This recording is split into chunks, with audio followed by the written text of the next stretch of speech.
When you want to get off the darkest ground, but gravity pulls you straight down. Earth from a bird's eye view. You should grow feathers and see this too. When you want to get off the darkest ground, but gravity pulls you straight down.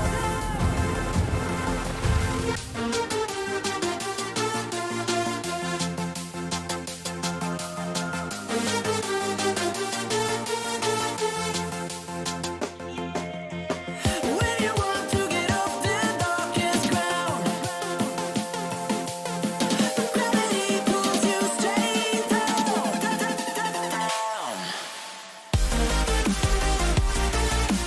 Clear sky.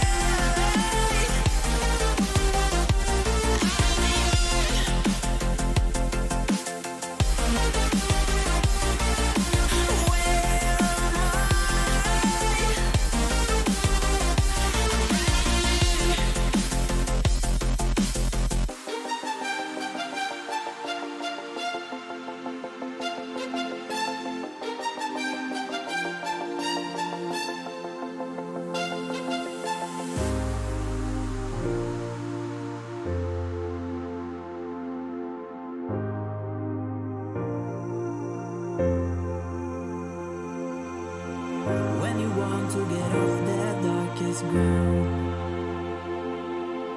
but gravity pulls you straight down. Earth from a bird's eye view. You should grow feathers and see this too. When you want to get off the darkest ground, but gravity pulls you straight down.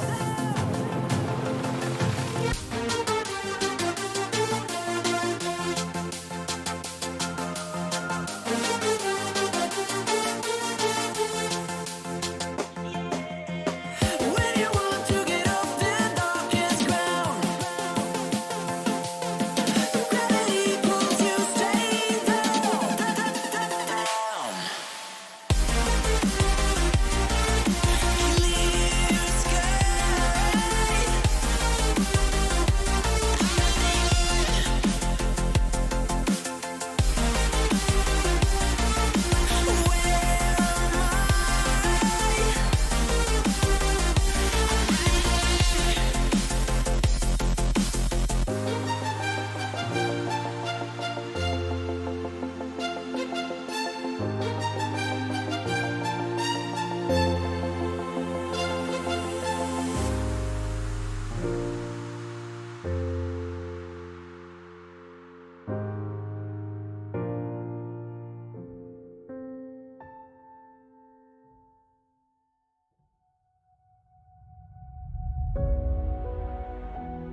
smell of free agency actually happening. Welcome to Free Agency Frenzy, the SFL's Season 21 off-season. I'm Commissioner Cameron Irvine here at SFL Studios. A couple of weeks, that wall's going to be painted gold. Hopefully by the start of the season, there's going to be a big old neon sign back there. It's going to look legit. We got the transaction wire on the right. We got chat shout-outs going on right now. And we got Spotify going down. Shh is right, Moose. Shout-out Moose Papineau, Fox Highwind, Alex Marshall, Lucas DeVore, Kanye Rockefeller's in the house, J-Rock, Justin123B, T the Queen is here, Rain Man, Stephen Hacker, Rob Hunt, Chad Roland, DJ The Myth in the house, Optimus Klein, Henry Plays down in the minors. What's up, Henry? Fox Highwind, if I already didn't say your name, I just said it again. Ryan Davis, Clyde Clausen, everybody's here. Wheels Off Podcast is here. New guy here, he says. Welcome, Wheels. Gears is here. What's up, everybody? And yes, that's what I'm known for, the jump scare. Deezer Pals waving to everybody. Arena Football Edits also here. Daniel Wright, Ronnie Shanahan, Dave Axis, so much more. Before we get to the transaction, bury the lead. A couple of trades came down the wire earlier today. Those look like this. Louisiana is trading pick 53 of this season and their second and fourth rounder next season to Indianapolis for the 45th pick in the draft. So Louisiana moving up to 45. They give up 53 and a couple of conditionals later on. One other trade down the wire. Jacksonville has sent their 16th and 83rd pick this season for the 24th pick this season of Fort Worth's and the first and third rounder of Fort Worth's next season. So Jacksonville getting one pick in this draft, trading two, getting two next season. A couple trades that have gone down. We saw some re-signings earlier today from Atlanta. Jack Napier, Sammy Steele, Cree Higgins, Leo Jefferson. They all sign back up. Garrison Blue on a revision. Zach Lay at corner for Vancouver. That's a new one. Higgins and Napier also new. All right. Almost ready. Hit the refresh button. See what we got going on here today on Free Agency Frenzy.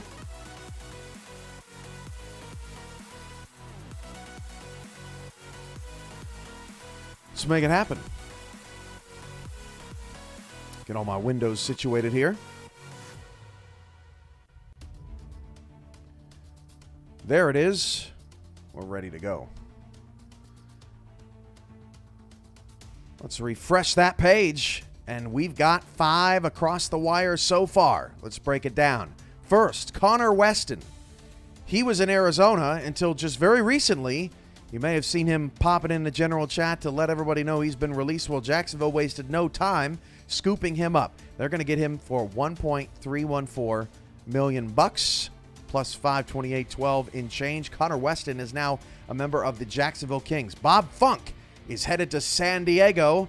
$1.231 million deal at free safety for the San Diego Mavericks. Like Baltimore, very aggressive in that defensive backfield. We'll be breaking down some teams throughout the day as well as having some guests on the program. Chad Stinson going to Queen City. They previously announced that coaching hire, and his players going there now too. $688,000 at outside linebacker. Riley Quintero is now a Skyhawk, leaving the Denver Nightwings to join the Carolina Skyhawks on a $1.525 million contract. So Riley Quintero is in. Skippy with a $10 super chat right as we talk about Carolina. Welcome to the Sky Gang, Riley. And Jackson Roberts comes in at tight end for Baltimore. The tight end, the revolving door tight end for the Vultures continues.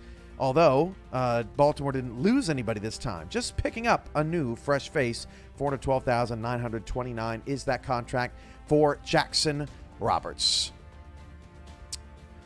We will have guests along the way on this show, and I'm just going to check my DMs here just to make sure that I'm not missing anything. That's the way this show goes. We'll be on for a few hours to chat about things. We have more coming across the wire now. Emmanuel Blackman is headed to Vancouver. A $1.3 $1.328 million contract. Jamarcus Candy leaves Los Angeles. He is now a member of the Alamo City Artillery. He signs for just shy of $445,000. And David Gears of Jacksonville, now in Jacksonville at wide receiver, $1.655 million. So Jacksonville gets 2 wide receivers out of the gate. Let's check on Jacksonville's. Let's see if we know how to do this. Let's check on Jacksonville's roster. Up to date, up to the minute, there is Jacksonville's roster. So now 3 wide receivers signed. David Gears, Kingston Ellington, Connor Weston. Gears now the new wide receiver 1 for the Kings to go along with Sean Sanders, O.J. Bruin in that backfield. No fullback signed just yet. No tight end signed just yet for Jacksonville. But it's Weston and Gears making the splash at both over $1.3 million. You could see their defensive ends are well paid. Their defensive tackles looking pretty stout as well. John Martin will lead the defense at $1.485 million. The Gears are moving, as Bridge City says, from Seattle to Jacksonville. And that's a look at the Kings. Now I'm being told that maybe somebody else has signed with the Kings. So let's take a look at that as we refresh the page and get things moving. Oh, no. Maybe the chat was a little bit behind. There is Gears, the most up-to-date signing. Thanks, everybody, for staying patient with us yesterday. It was one heck of a day. Did not anticipate signings getting jammed up at the save point, but got that all resolved thanks to our programmers and excellent partners here at the SFL to keep us moving as we go along in this wild offseason that we're having. Going to be paying attention to the chat a little bit more today than usual, just as we fill the show. If you have any questions for me about anything related to the SFL, we'll have some time to answer them today as well as we refresh the wire and have a good time with everyone.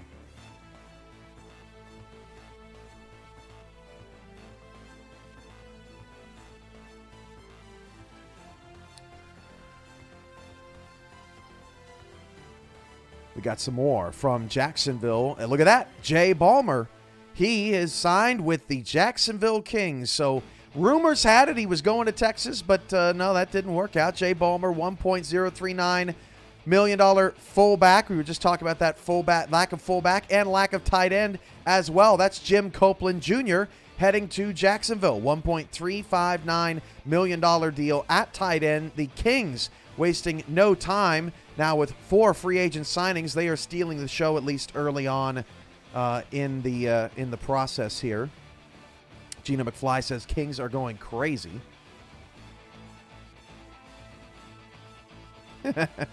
Yeah, I don't think I'd be paying anybody millions of dollars to help me out with the streams. Think I can handle it on my own, but I appreciate the support.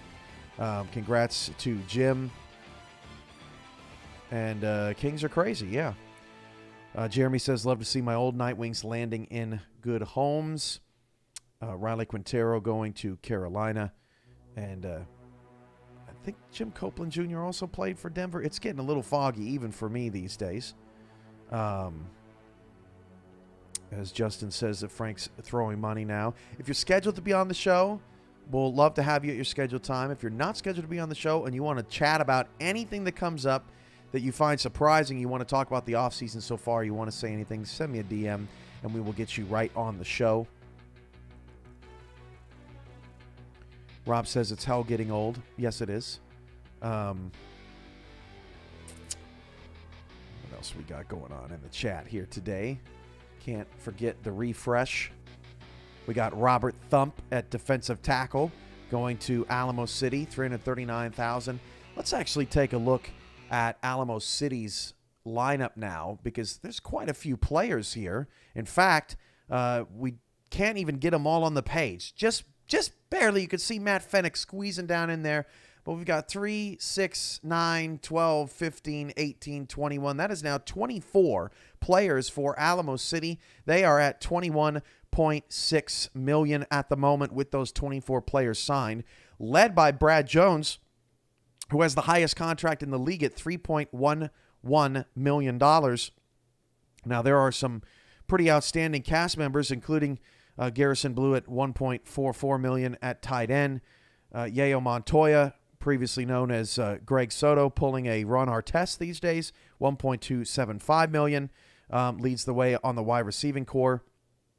And then lots of complimentary pieces, including Yogi Barr, 1.11 on that defensive end line. Scrolling down just a little bit, you could see that the secondary is going to throw numbers at you. Not a single player in the secondary over $1 million. Strengths and weaknesses, that's the way the game goes in the 2K4 era. So that's a look at Alamo City. Let's go back to the wire. See if we got anything else. We don't at the moment. If you ask me a question about anything in the offseason in the chat, you can tag me. You can leave a super chat. Mark says Canton is going to London this season and sign nobody. Little Birdie told me that maybe some signings will be coming across today, free agents and re-signings and otherwise. So we'll have to see if Canton gets busy. Michael is somewhere crunching numbers.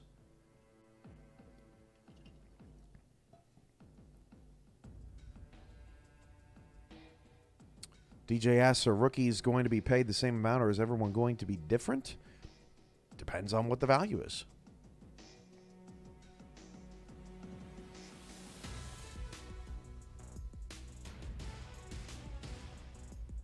Refresh. Oh, Scott Johnson.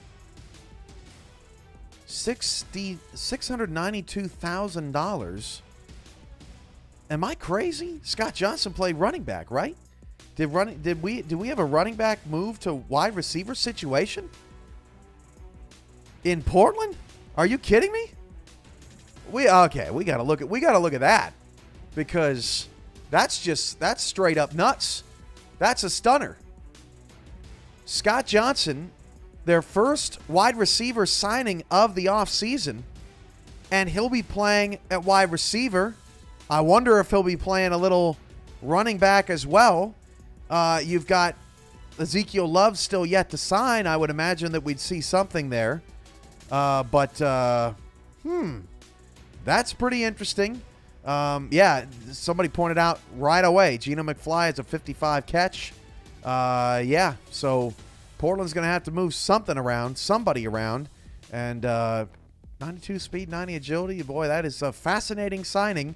As file that away under the Motor City clause of $18.2 million now, the salary cap of Portland. And I agree, Demond. Where is Ezekiel Love on the roster? Not so sure, but they do have more money invested in offensive linemen than any other team.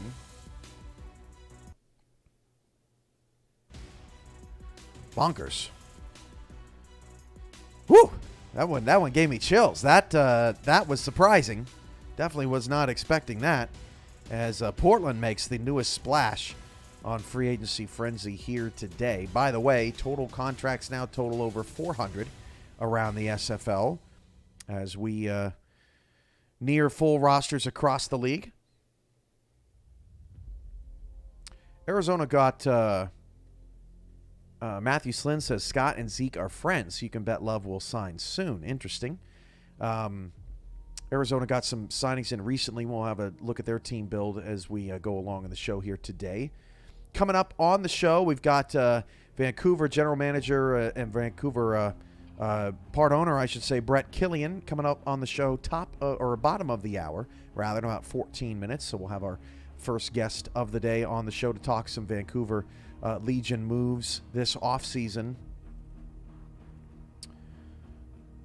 Emmanuel Blackman, the only one to come across the wire so far for the Vancouver Legion. You'll get to see some of our new lower thirds. Your Season 21 broadcast package officially debuting today, just the studio setup. And we haven't had a lot of lower third stuff because we didn't know what was going to be happening today. But as guests come on, we'll get those debuted as well. Henry's helping me out on the refresh button. Appreciate that, Henry. Let's take a look at the updated log. We've got Tigga Clay going to Jacksonville. 1.348 million. Look at Jacksonville out here. They are recruiting. They are stepping up to the challenge of season 21 like nobody's business. That's a former Minnesota Legend player heading over to Jacksonville.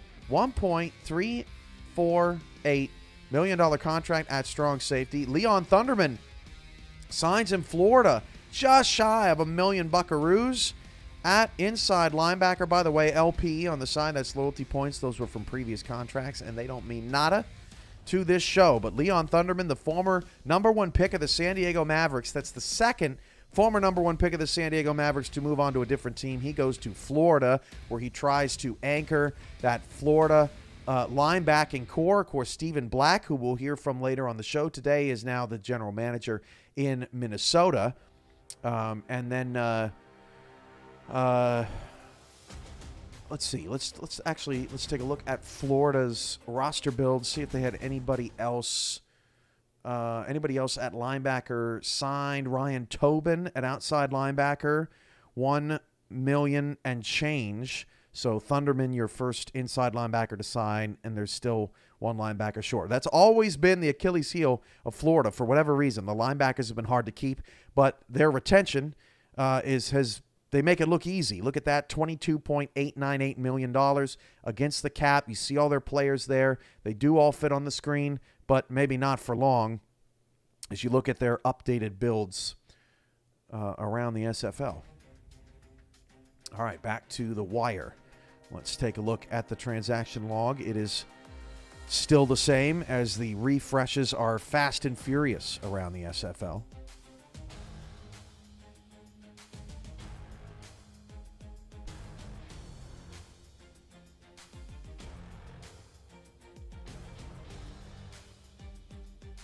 One second as I converse with the community.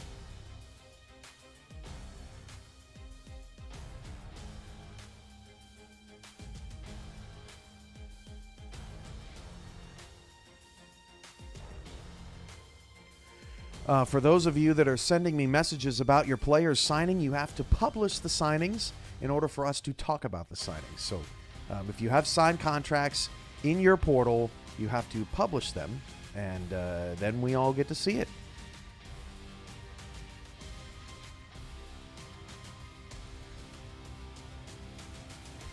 Taking a look at the chat, huge shout-outs to the community. We've got 140 viewers right now. Give us a thumbs up, pretty please, so people can see what this league is all about as signings roll in today on Free Agency Frenzy.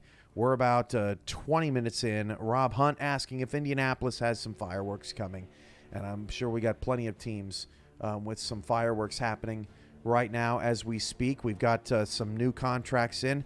Hey, is that Talon Steele returning to Jacksonville? How do you like that? $1.689 million Talon Steele is back in Jax. So Copeland Jr. and Talon Steele, part of that rebuilt offense for Jacksonville. And then Seattle on the board. TJ Frosty, $1.062 million at free safety. And Sabo Canton, I hope I got that right. I always try and get that one right. $1.245 million at outside linebackers. So Seattle on the board.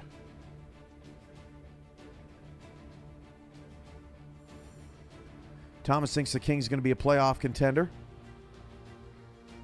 Talent Steele, we're coming strong. Skippy Sabo, my boy. Apparently not. Going to Seattle. Seattle and Carolina play each other on the schedule? I don't think so.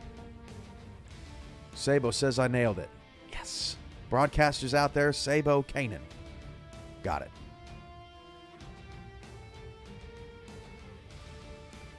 It's all happening. Look at that. All yellow on the live transaction wire. We have filled the screen with signings today. We got some more. Stephen Black, that was to be expected. $863,000 outside linebacker to Minnesota. Leaves Florida.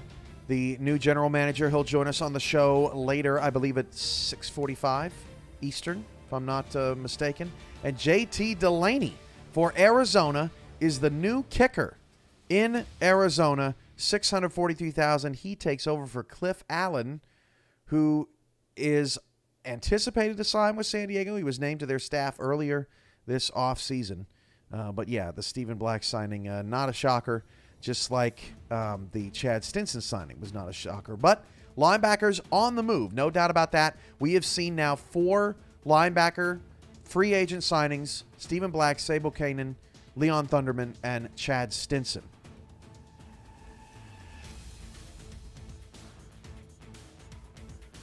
So JT Delaney finds some space.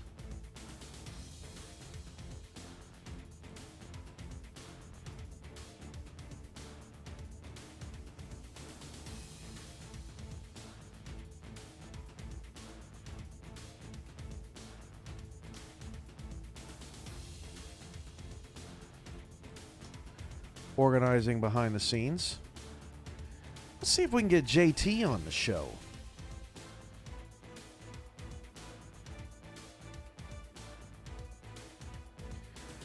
JT Delaney, do we have you? Yes, you do, Cam. Congratulations, JT, on the signing going to Arizona. Tell us about it. Well, I imagine that my story is going to be pretty similar to the stories of my other London Knights teammates. We had to find new homes because of, well, everything that happened. And, well, I'm excited to start a new era as the Arizona Scorpions kicker. I am very excited. I couldn't be more thrilled about this. Well, congratulations to you, JT. But before I ask you my next question, Marco Swift had no idea the show was on. That's why you subscribe and you click that bell. You subscribe, click that bell. Keep broadcast alerts, notifications on. Don't mute them, right? There's no excuse. Come on, Marco. You got it. Come on, Marco. It's not going to happen again. Thank you, JT. I appreciate your support. So what is it? How does it feel to take over for a team like Arizona, who's made it to back-to-back championships? It's not every day that a free agent gets an opportunity like that, and Arizona has not had a kicker spot open. So how do you feel about that? It's an honor, Cam. This is admittedly the second time that I've been on this show, and I think memory serves, I was on this show when I signed for Tulsa. Is that right? That sounds familiar. Yep, absolutely. So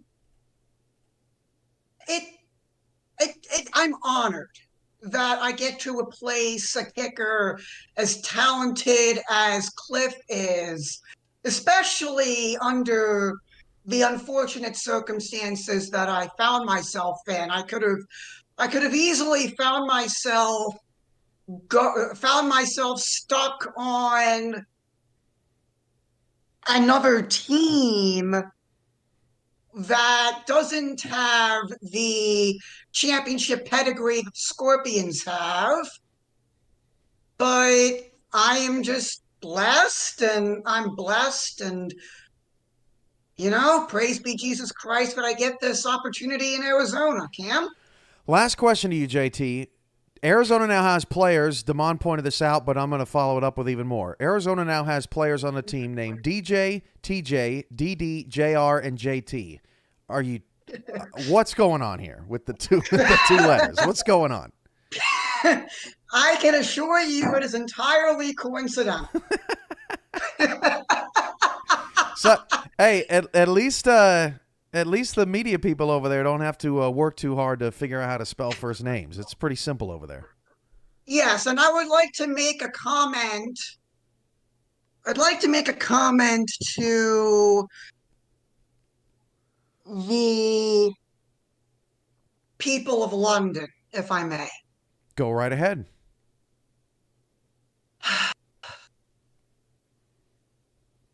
I have, or at least I know exactly what you're going through right now, and we felt it in March of '84. The Colts moved to Indianapolis in the dead of night in a snowstorm. I When I heard what was going to happen, I was a little taken aback. I wanted to dedicate this whole season and just dedicate this season to all of the people in London and in the UK that were the London Knights faithful. I want to dedicate this to you. And I wanted to ask that you continue to support our players as we embark on our season 21 journeys. And please don't give up on the Simulation Football League. Keep following us, keep supporting us. And in my heart, I will always have love for the fine people of London. I couldn't have said it better myself, TJ. That was, or JT. See, I'm already doing it. I didn't even try to do it. I'm just doing it now. JT Delaney, thank you very much for being on the show. Congratulations on joining a first-class organization in Arizona, and good luck on your season, bud. Thanks for joining the show. Thank you, Cam. Beautiful stuff from JT Delaney. Let's get back to the signings here, as we've got some more down the line. Of course, TJ is the next signing. So, wait a minute. So, Seattle's got TJ Frosty and TJ Harper. TJ Harper signs in Seattle. Now, he was named to staff earlier, so that's not a huge surprise. $1.283 million for TJ, not JT, Harper. And the Bleekers are heading to Baltimore. Alden Bleeker and Olivia Bleeker are joining the Baltimore Vultures offensive line. Wow, that is a stunner. And I think we're going to hear from Alden Bleeker coming up here shortly. Man, that is something. Mitchell O'Brien re-signed for Atlanta at just under $1 million. Stuart Zamilia has restructured. Alden Bleeker now here with us. Wow. How did this come about? Well, it was tough news at the start of the season. Frank came to me and said that, there really wasn't space in terms of my contract, for what they're trying to do. As we've seen this afternoon, they're just splashing out on some big moves. But, I fielded a bunch of offers. A lot came really close to the finish line. And, at the end of the day, Baltimore really seemed like the place for me to go. They've got a lot of their pieces in place and, been able to hold on to a lot of that stuff. And now I feel like I can fit into that and start learning this new system as we start this new era of the SFL. Alden, did you feel like taking, because the salaries are a little low compared to some of the others that we've seen. However, you're joining the four-time defending champion, a 5-time champion, 5 of the last 6 seasons. Do you feel like it doesn't really matter because they're just really good? Yeah, it's all the cereal boxes and the sponsorships makes up for the lower salary. But it definitely playing for a team that has such fantastic coaching and such fantastic players in place was definitely a big consideration. The fact that they already have sort of this culture of winning and they're no stranger to it, that was definitely a big factor for me. As a broadcaster, let's break down, what this season means for a broadcaster. You look at Baltimore here, they're done, basically, 24,999,200 $288. Maybe they can squeeze somebody else in. But as you look at Baltimore's roster, you are stacked 3, 6, 9, 12, 15, 18, 21, 24, 26 players before the draft. Anybody says that you can't you can't possibly fit more than 23 players on a team in this salary cap era, you are incorrect. Baltimore is proving you otherwise. When you look around the league at what we're seeing with these roster builds and just all of the originality and creativity that we're seeing heading into season 21 as a broadcaster, what are you, I guess, either most excited for, or how do you view all of this change and originality? Well, I think, looking at sort of addressing the Baltimore roster for a second, it's such a huge opportunity for me to get, to play under center for Jack Wigmore, the reigning SFL championship MVP. And of course, they got that, that 4 or 5 piece attack as well with Warren Murray and T-Roy Gaines and Ivory Irvin and Mac Chima and Daley Holder. They held on to all that. For a long time, kind of the narrative has been who can stop Baltimore. And, I think Baltimore, kind of their logic has been, well, let's hold on to what's been working. And, when the changes come with this new system and this new, way to think about coaching, well, we can adjust to that. We already know we've been the best team in the league for 4 seasons, 5 seasons. And, let's just make the adjustments as they come. Last question for you, Alden. I know that, I don't know what kind of sell job they had to do on you, and I don't know if they just sent you pictures of their rings or how that went. But I'm curious as to, what their pitch was to you, and did they talk about their team culture at all? Their retention is so high. It's one of the best locker rooms in the league, and Jacksonville's building a culture of their own, no doubt about that. But was there what was the pitch, and was any of that involved, and are you excited about getting in that locker room? Yeah, well, I think definitely the culture, as you say, was such a big part of it. When I left Jacksonville, Frank and Mike All at the time, really kind of took me under their wings and showed me what the SFL was about, kind of showed me the finer points of the off the field stuff. And, knowing that Baltimore has just such a supportive culture and just such a kind of an accountability culture, a culture of holding each other accountable for what they do on the field and what they say off of it. Those were really kind of the main sticking points with me. And, there were so many teams that had great offers. I mean, it really made it hard to choose at the end of the day, but, I'm happy with my decision. I have nothing but positive things to say about the way I was treated by the Baltimore staff, and I'm looking forward to season 21. Alden, we're looking forward to having you on some more games, bud, as we analyze this league from every angle. And congrats on signing with the 4-time defending champion. Somewhere Sir Ron Yates is pissed off at me. Thank you so much. Thanks. Congratulations on joining them. We'll talk to you soon. Thank you so much. That was Alden Bleeker now of the Baltimore Vultures. To refresh the wire, we've got some more linebackers on the move. Let's first talk about Seattle's Aaron Gooden.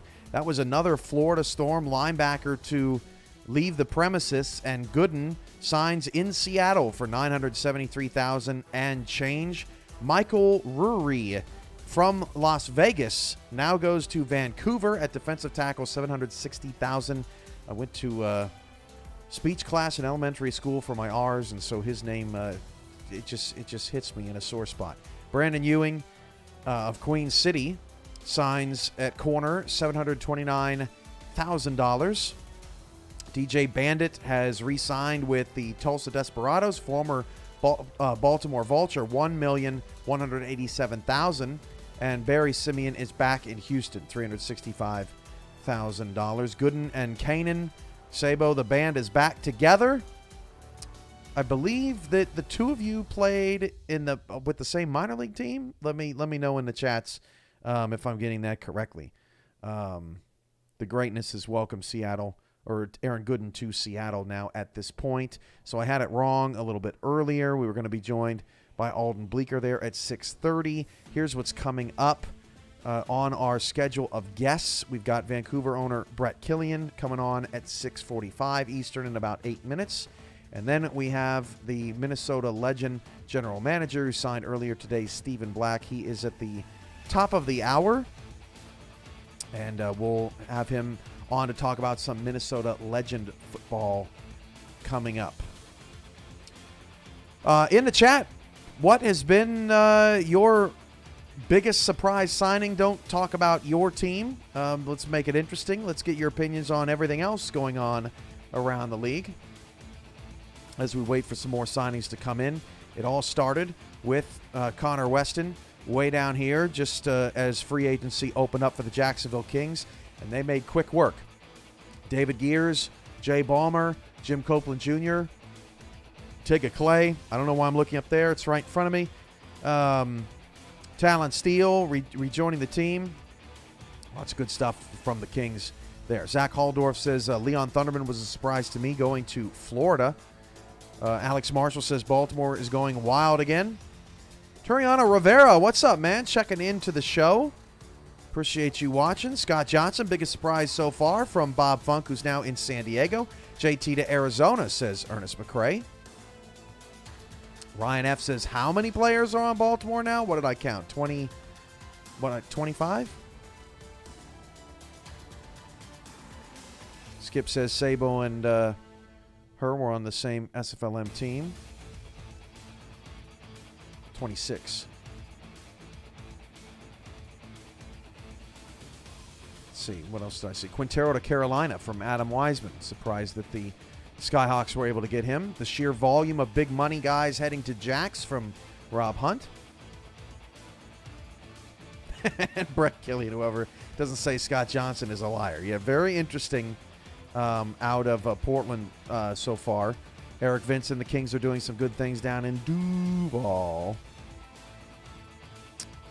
Tigga to Jacksonville is a starter. Excited to see it, says Brian Lovelace, the Tigga's former teammate. We got some more coming down. Christian Bachagalupi out of Minnesota and headed to Seattle. Playing wide receiver, $910,000. The name catches me as T to Queen also restructures. But a couple more across the wire. A former London Knight, Cam Frosby, a guy that's led the league in sacks over and over and over again. He's going to San Diego on a $626,000 deal at defensive tackle. Ron Hoff is headed to Alamo City on a $1 million and change contract. That's another team that's over their 23 signings already, as Alamo City adds yet another piece to their roster. Cam Frosby, Bob Funk, now in San Diego, and Seattle making plenty of moves. Zach Haldorf excited about the Cam signing. Rob Hunt wondering where Jacob Creech is going to sign. That's my guy from Tacoma last year.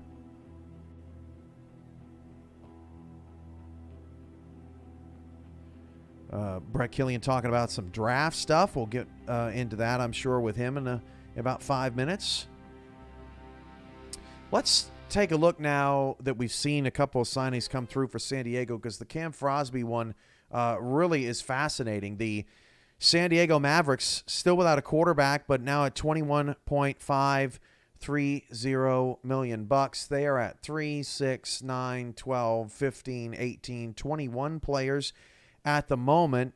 Cam Frosby comes in. He's the highest paid defensive lineman on the crew, 85 pass rush and 84 run coverage, so a do-it-all type of guy in the trenches.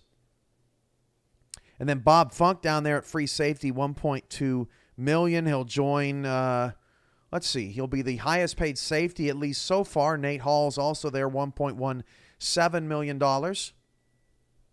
And then a couple of corners on the outside. Tom Krieg, Tanner Hendricks at literally the exact same contract, which is interesting. See if they progress exactly the same as well. In an era full of uniqueness and originality, San Diego says, nope, we're still going to do things old school, at least at cornerback, and do everything exactly the same. So that's going to be interesting. Both have some pretty good stats, some pretty high-value contracts. So that's where San Diego stands. Back to the wire. And T to Queens restructure still our most recent signing. Brian Loveless, Sabo in Seattle. Should be fun with Harper. Somebody is gonna eat over there. Yes, really. If you give me the ammo, I'm going to use it.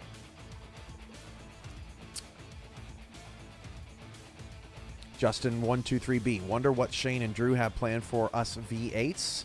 That's true. Yet to see Motor City come across the wire this afternoon.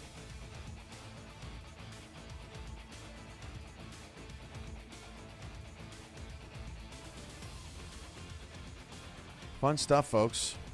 Let me check the total signings at this moment. That would be 456.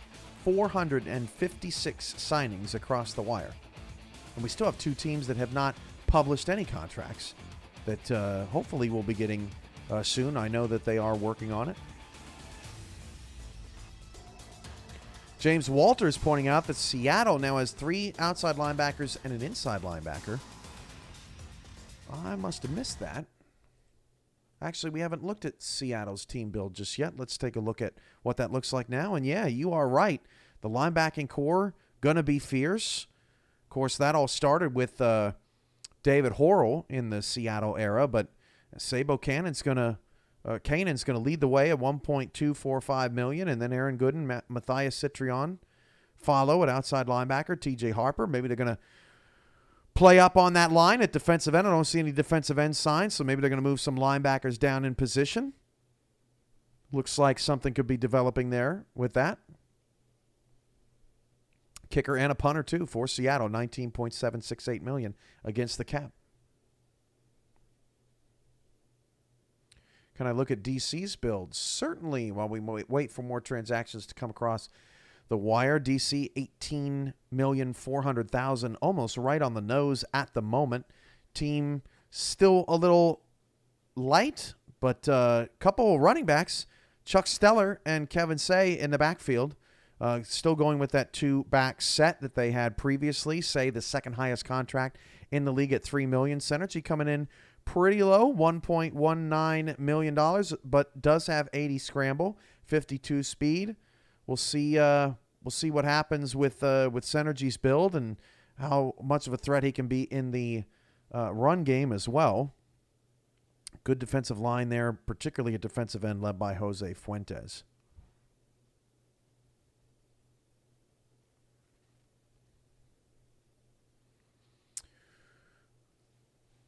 All right, back to the wire. It's a very simple show, folks. Wow, nothing has come through in the last 6 minutes. That means we need to take a phone call, and that means we need to hook up with our man, Brett Killian. Talk a little Vancouver ball. A little bit of SFL ball, one of our top analysts in the league. What's going on, Brett?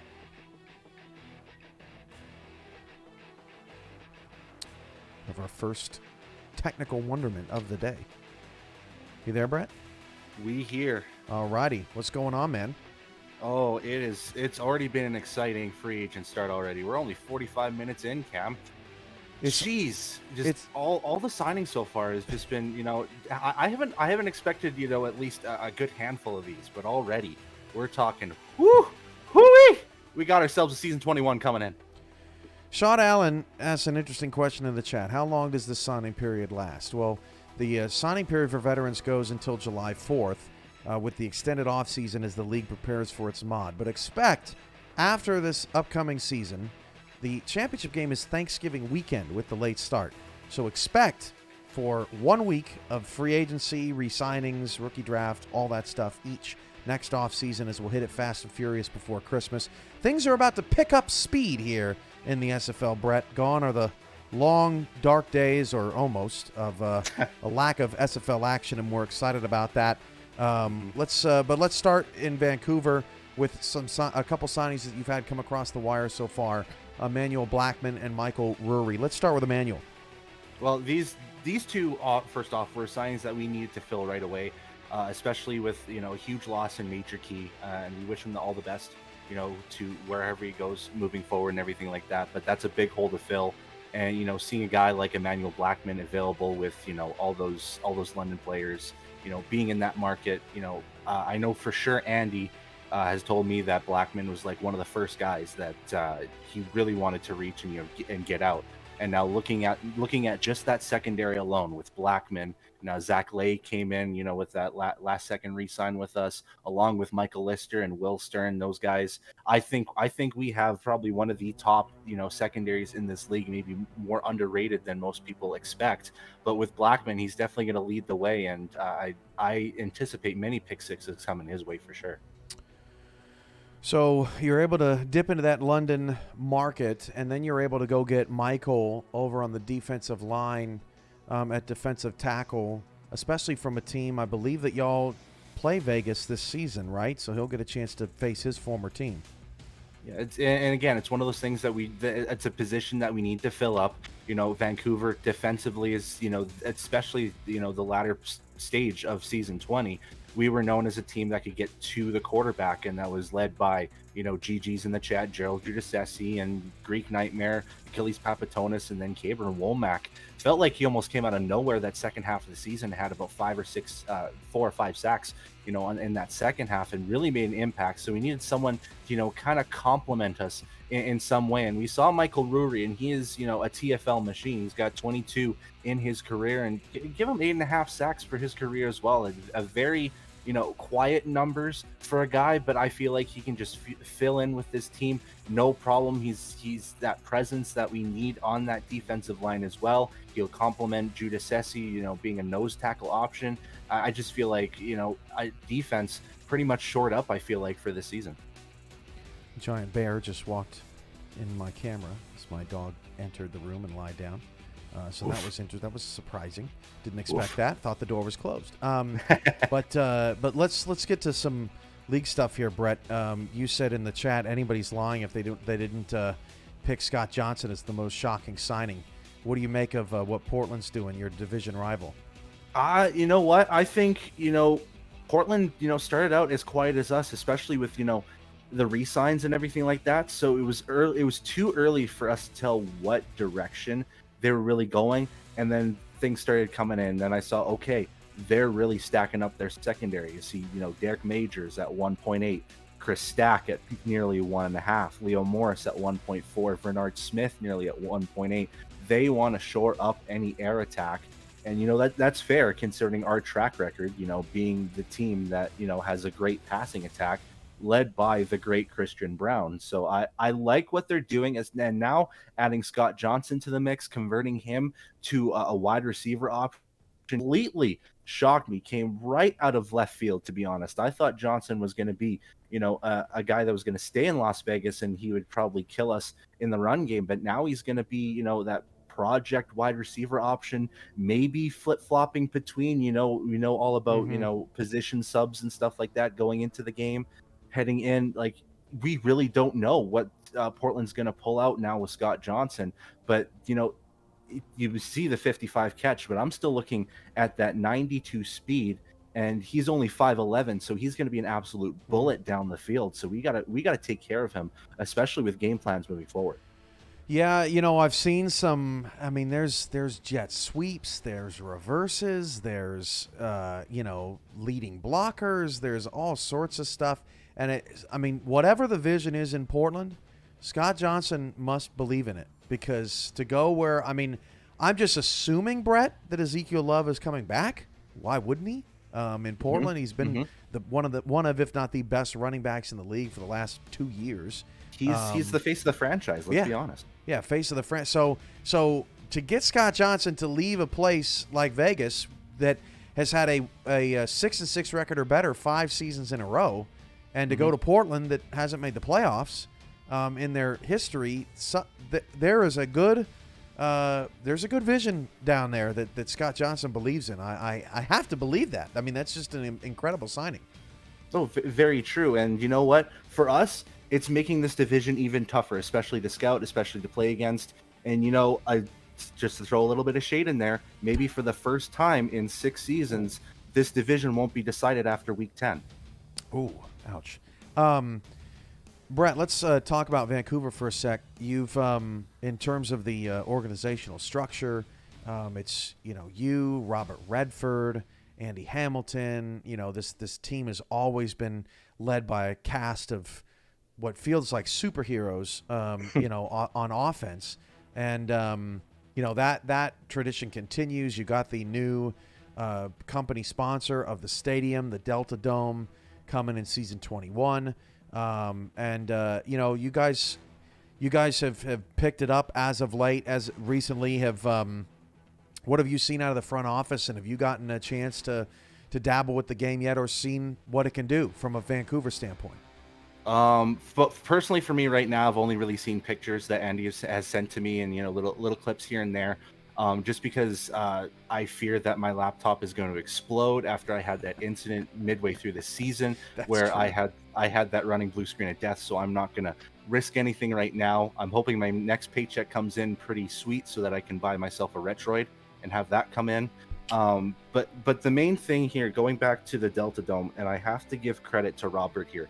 From day one, when he started ownership, he said, hey, I've got some links that we potentially could use as sponsors. And he talked about Delta Flare for the longest time. And that was a huge thing. We needed someone to step up right away, because filling the ownership shoes of someone like Michael Percoco is tough. He did so much to this franchise for the time that he was in.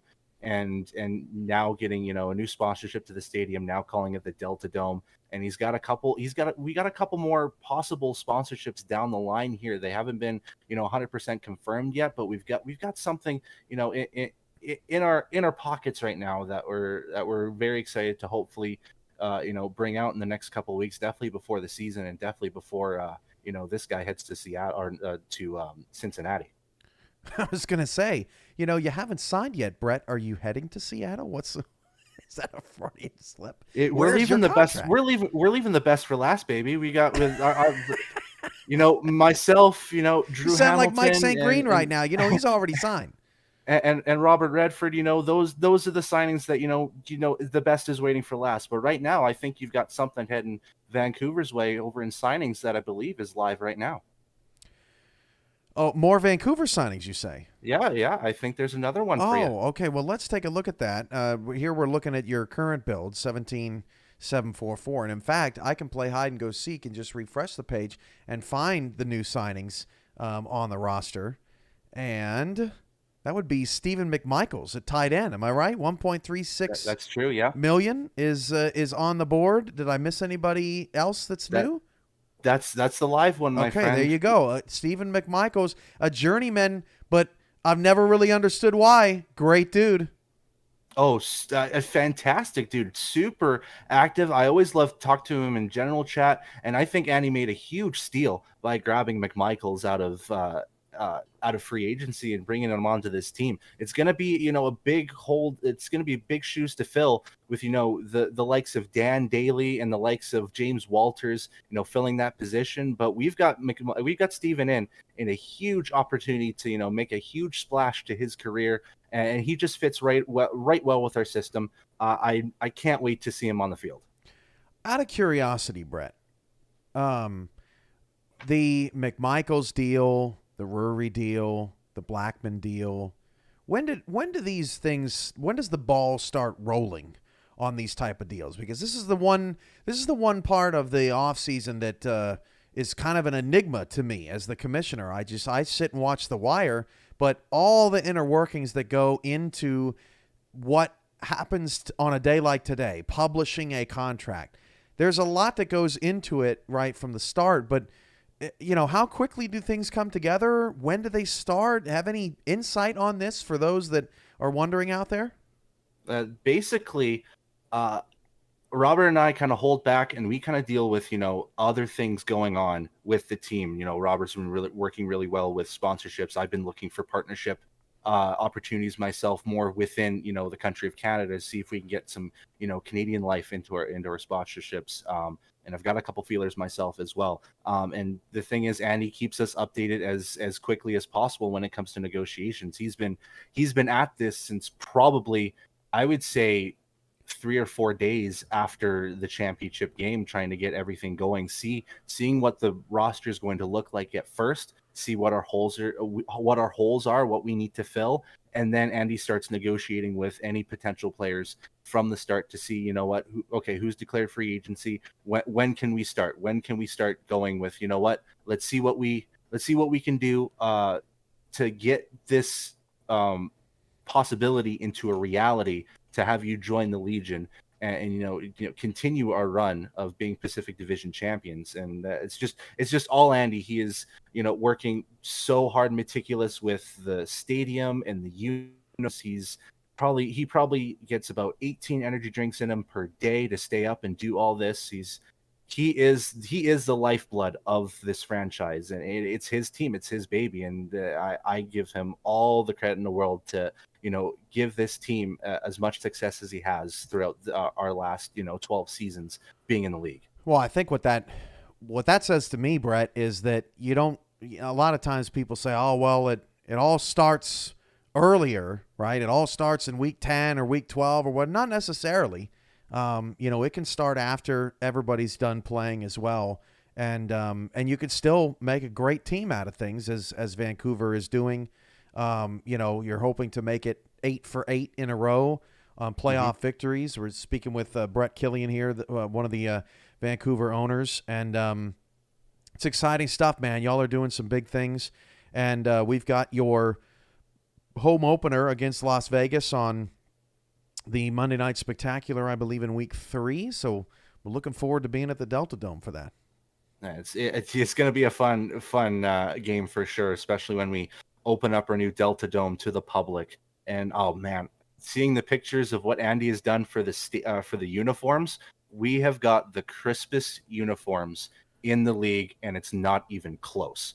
Andy has done such great work. He's asked Robert and I for advice, and he usually knocks it out of the ballpark with these uniforms. I can't wait to rock our unis, even just week 1 on the road. Man, I just can't wait. It's going to be so exciting when we finally hit the field. This month is going to feel like a whole year. Man, it's going to be wild. Brett, I appreciate you being on the show. We're going to get to some more signings, talk it over, visit with some more teams. Appreciate your time, buddy. Yeah, thank you so much. I can't wait to see you in Cincinnati at the end of July. I've been wanting to be at a convention for the last 2 years. Finally, I'm going to one. Thankfully, my passport came in. Everything is going up wise, and I still have one question for you. What size do you wear for a jersey? You can't do that. On a live show, he pulls this out. I told you I don't want your jersey. I want your company. I'm just happy that you're going to be there. I'm not telling you on the show. Fine. I'll just ask someone else then. Jeez. They don't know. Hey, recently it's fluctuating all the time. I need to get back out there to shoot some baskets. So I don't know what my size is. So. Okay, fine. Be that way. Thanks, Brett. Appreciate you. All right. Love you, Cam. All righty. Yeah, you too. We'll see you in Cincinnati. Oh, my gosh. That, man, Brett's the best. Can't wait to give him a big old hug when we meet in person for the first time in Kentucky, Ohio, wherever it is, right there on the river. All right, let's get to some signings. We dabbled with Brett long enough. There's plenty more to discuss here as Cliff Allen has signed his contract in San Diego, $593,000 for the San Diego Mavericks. Napier and Citrion have adjusted their contract, but Houston is also across the wire. Goldie Morrison at wide receiver. That's the former Jacksonville King. That's the second time that Houston has sniped a King. Of course, Talon Steele went from Jacksonville to Houston a couple seasons ago, and now Goldie Morrison leaves Jacksonville for Houston, but Houston also has Tiberius Bovine back at tight end. $1 million and change at tight end, along with Stephen McMichael's contract. That is, someone is calling me from Ohio. I'm not sure if that's convention related or not, or that's just a big coincidence. But look at that. Kendra Wells is going to Alamo City.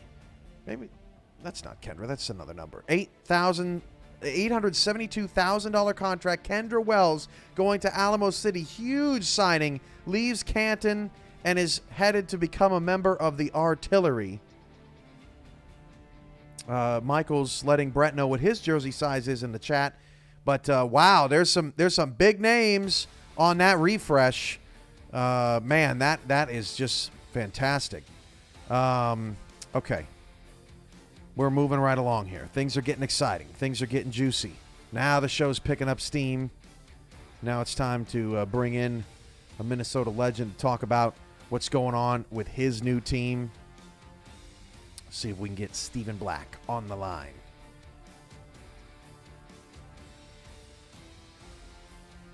Stephen, what's going on? Not too much, my good man. How you doing? I'm doing great. Thank you for joining the show. Happy to have you along. Your initial free agent thoughts. Give them to me. Initial free agent thoughts. I'm actually really happy for where a lot of people are going. Some big surprises on my end because I had a little bit of a hunch on where certain people were going, but a lot of good teams getting a lot of very good people, and I could not be happier for each and every one of them. Let's talk Minnesota. Let's get some Minnesota action on the wire here.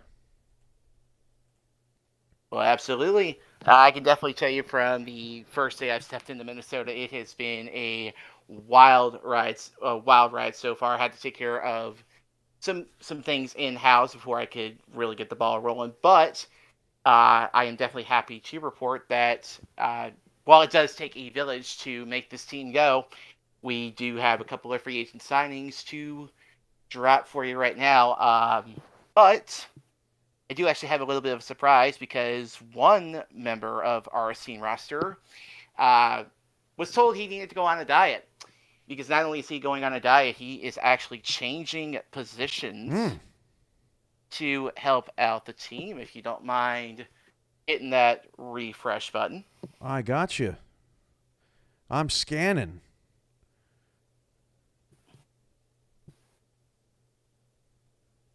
Oh, look at Axel. Down at Strong Safety. I had to get down there. It took me a minute. Axel Raven going to Strong Safety playing in the slot. What's going on with Axel? This was actually a decision made by Axel themselves and actually has something to do with a couple of our free agent signings that we're going to get to in just a minute. I was going to say, you got some stones because if you would have come in as the new general manager and been like, dude, you're fat. You need to lose some weight and get to Strong Safety. I would have said, man, you got some stones. No. So it turns out the talks have been going for a while. Axel was actually going to play inside linebacker before a couple of us made some moves behind the scenes. So we told Axel that he needed to go on a diet because he is electing to take a little bit of a back seat to play Strong Safety 2 for us now, which personally, I was a little bit surprised myself when he did that, but this is obviously in Axel's ball court. And I couldn't be happy for him. As a matter of fact, I'm looking forward to seeing what he does in that spot. I'm really looking forward to how you guys utilize Colin Hart because Colin Hart was a very, dynamic, interesting two-way player as part of Swing City and Sioux Falls. Y'all sort of adopted him in that role in Minnesota as well. One running back on the board so far. I have no idea what's coming. Maybe you're about to surprise me with something else in that area. But I'm really interested to see, what Minnesota does with its run game this season. I'm personally excited to see what we're going to do with the run game here. Obviously, with the contract that Colin has signed, he's going to be a big part of our offense as our offense was last year. We're going to try and utilize a balanced offense, to my knowledge, to try and take home a title in this new game, which, of course, with a new experience for everyone, I'm personally very happy to see where everyone's going to go. And I do actually have another signing for us, and is actually on the offensive side of the ball. Let's do it. So I had no hand in this. This was actually done by the rest of our village here in the front office because we have got ourselves a little bit of a surprise. And it is published. Jay Hayden! Oh, snap!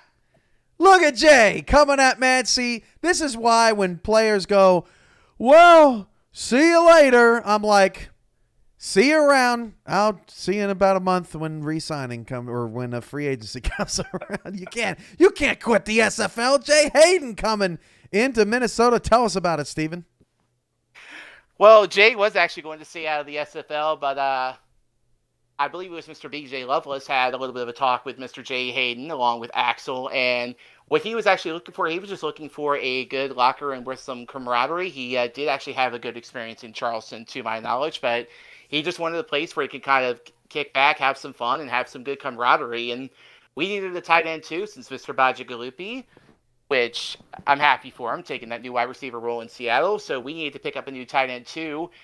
So we were picking up Mr. Jay Hayden, who we're thinking is probably going to be a little bit of a jack of all trades because we've got some plans in store for him.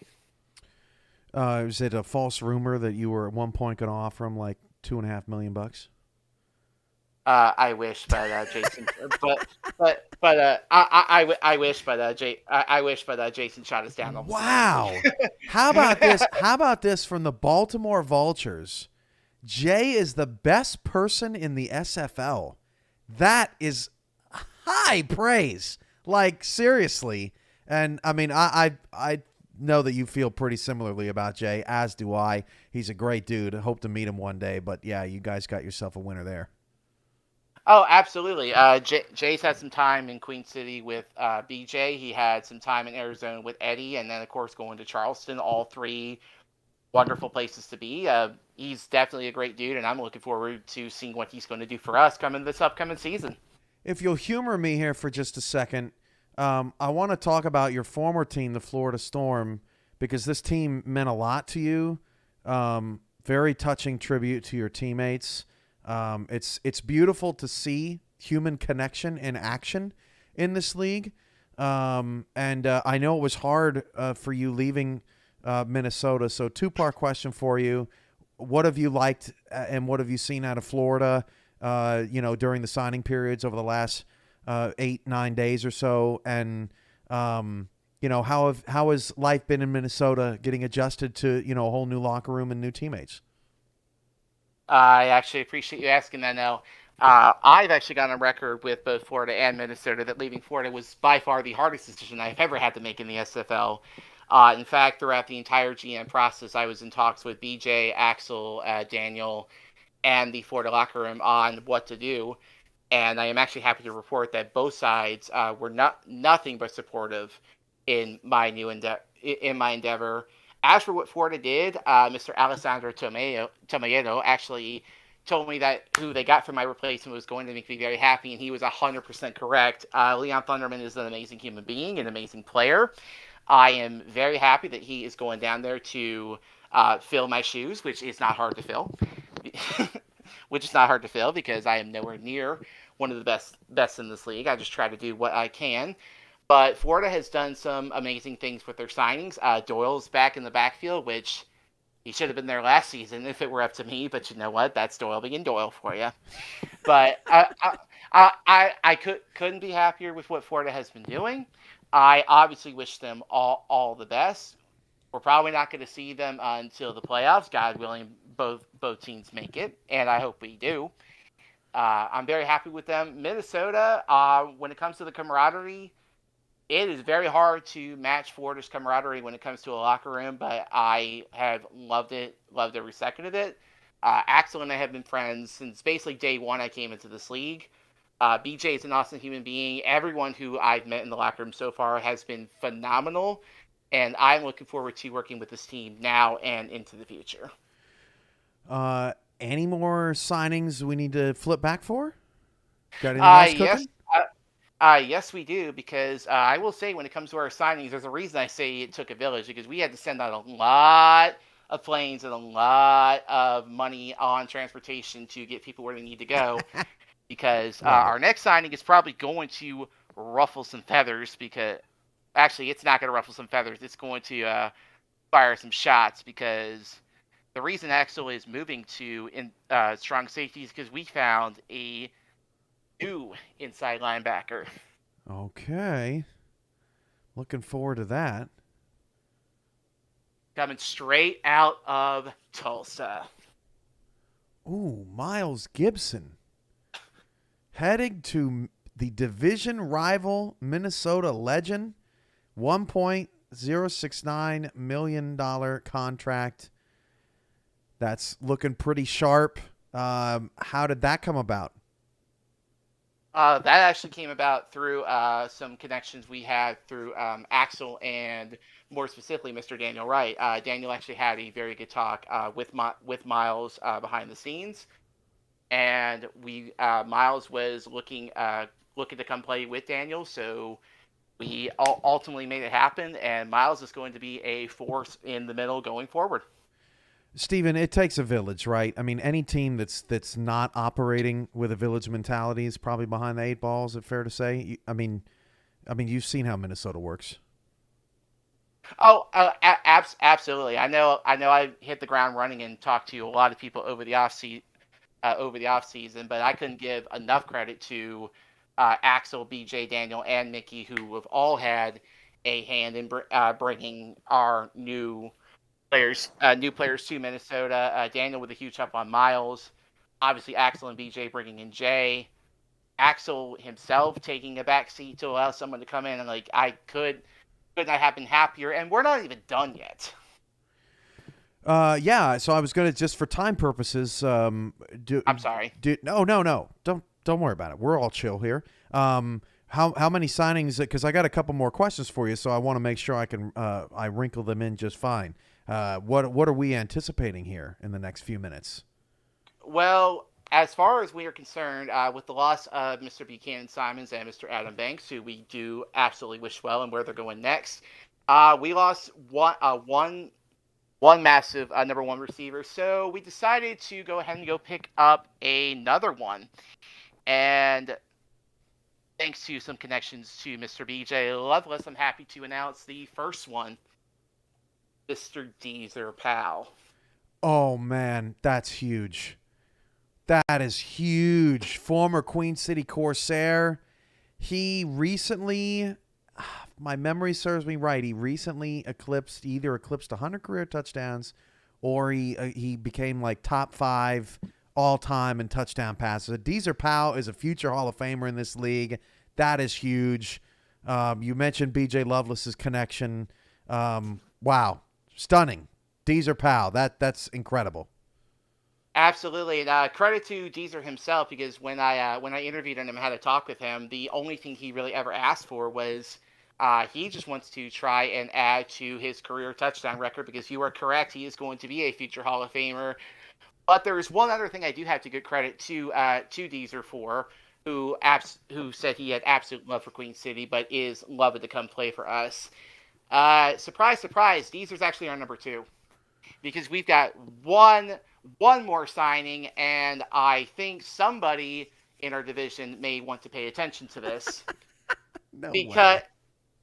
Because yeah. Because yeah, we got our number 1, and it is a big one. You're teasing all of us. Coming directly out of the London Knights.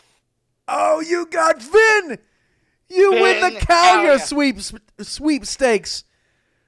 Oh, bombshell. Boom.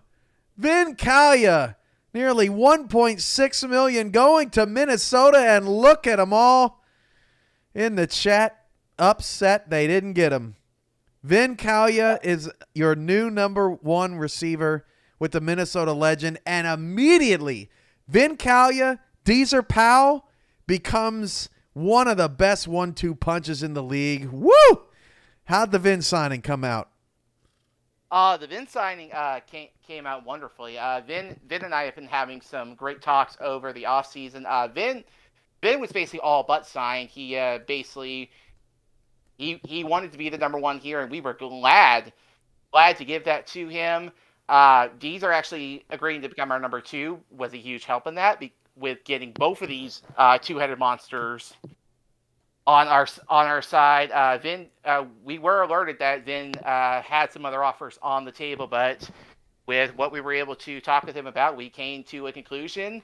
I did a little bit of the work. BJ slammed the door on the signing, and we got it taken care of. So we've got one of the best 1-2 punches in the SFL. Might end up being the best, but I'm not going to count my chickens before they hatch. It's a beautiful full team. Last question for you, Steven, before we let you go. How bad do you hate Indy? I may have all the love in the world for Mr. Chad Roland. I'm a member of the Minnesota Legend now, which means I am contractually obligated to hate the Indianapolis Ramblers. Which in all seriousness, off the field, much love to him, but on the field, we're gonna run you over. Steven, are you a convention attendee for this big game this season? I better be a convention attendee. I live here. Oh, Cincinnati man. Did I know that, or did I screw that up? It doesn't matter if you knew it or not. I actually live 20 minutes away from the convention center, so I will be at basically all the festivities I can stomach over those 3 days. Oh, my goodness. That is going to be phenomenal. That's going to get everybody up and out of bed in the morning after partying on Friday. Oh, my gosh. It's going to be great. Stephen Black, Minnesota General Manager. What a free agent signing window there for Minnesota. 199 super chat from Jason France. I am now happily obsolete, he says. At 1.3 million, I wouldn't call yourself obsolete, but glad that Jason is still a part of Minnesota, certainly. Adam can't wait to celebrate in your face, says Wiseman at the convention, so that's going to be great. Hey, I knew Adam was going to say something. I'm sure Chad will be in my ear later about it as well. But seriously, much love to him. We'll see you all at the convention, and we'll see who comes out on top. Thank you, Stephen, for joining us. We appreciate you. You are more than welcome, sir. I'll be happy to come back anytime. Thanks for having me. Have a great night. Arizona's Nathaniel Diggs scheduled to come on the show next. Wow, that was some exciting stuff. We really had a lot going on there in that block. Nice job to the Minnesota Legend. Those are some amazing, amazing signings off the free agent waiver wire. As Christian Bacigalupi says, a good thing I left if France is obsolete, as Christian's going to Seattle. While we were on the phone, we had some more signings come across the wire. Let's go. Bryant James for Seattle. $1,197,000. The former, I have this right? The former number one pick of the Indianapolis Ramblers on the move to the Seattle Nemesis. A surprising get there. Another great get for the Seattle Nemesis organization. That's pretty exciting. You see Axel's restructured contract there. Dale McClain is re-signed, $1.347 million. That is a new contract off the wire for the Portland Fleet. Portland continues to build that secondary, as Brett was talking about earlier, with a lot of those big secondary signings. Moving up the wire, John Fullerton from Seattle signs at $807,000 as they get a wide receiver to fill some voids that were lost this free agent period. Los Angeles has nabbed Greg Ward, $568,000 at outside linebacker. More signings out of San Diego. Anthony Anderson at center, $412,000. Rob Noel, fullback, $396,000. And that's interesting because if I'm right about San Diego, they have a running back and a fullback, so two fullbacks and a running back in the system now for San Diego. Interesting backfield there as Rob Noel joins San Diego in free agency. And Selwyn Lane, the former London Knight, he's going to Los Angeles. Nice steal for the Lycans, $780,000. Selwyn, a former London owner, now in Los Angeles. That's a very nice signing from the Los Angeles Lycans as they continue to build their team. Lots of stuff going on.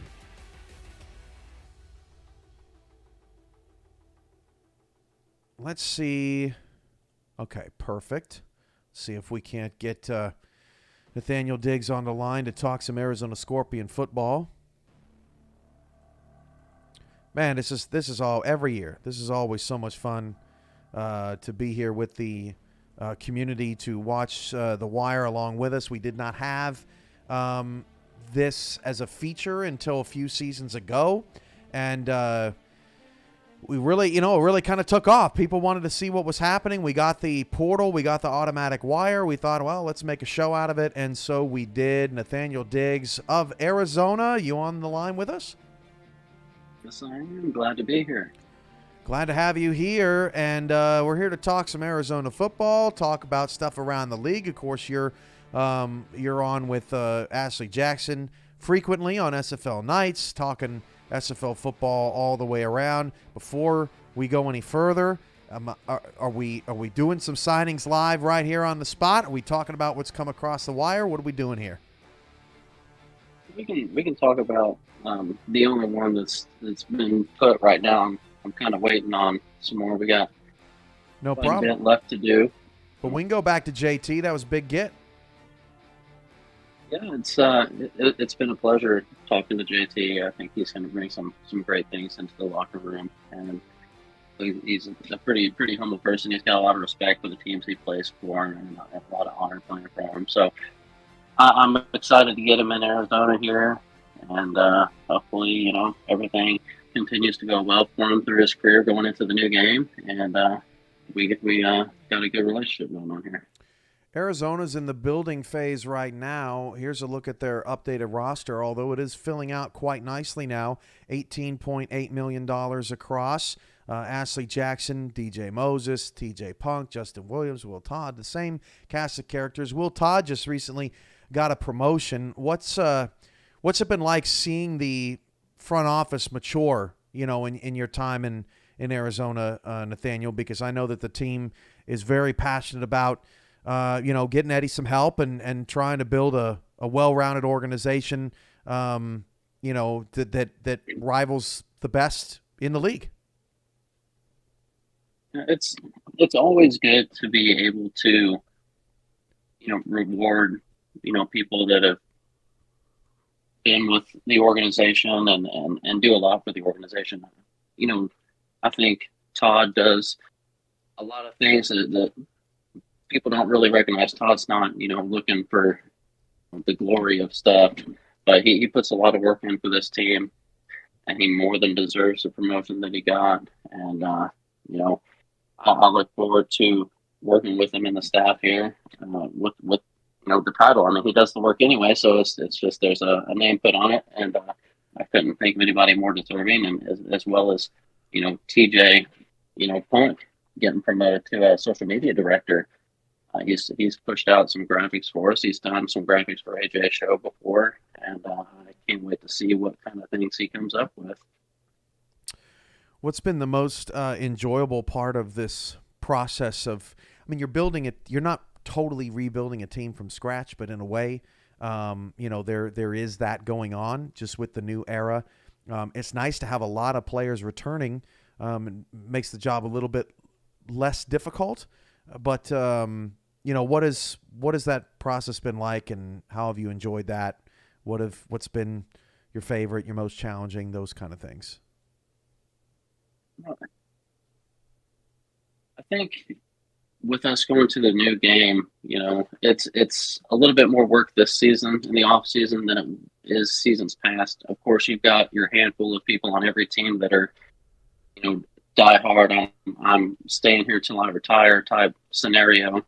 But to me, with how things went into this new system of, hey, you might have to take some cuts here, you might have to take some cuts there. You really had to work it as a free agency to some point, So I enjoyed that, and it got a lot more, conversations with the team, outside of the locker room, and you just get to know these guys a little bit more, and the women a little bit more, and it just helps build the team even closer than what it already is. And when you can show that, I know Eddie's been more than outspoken about it on his show, that he wanted to make sure everybody ate here, to be able to show that on paper and say, hey, look, we really had your back here.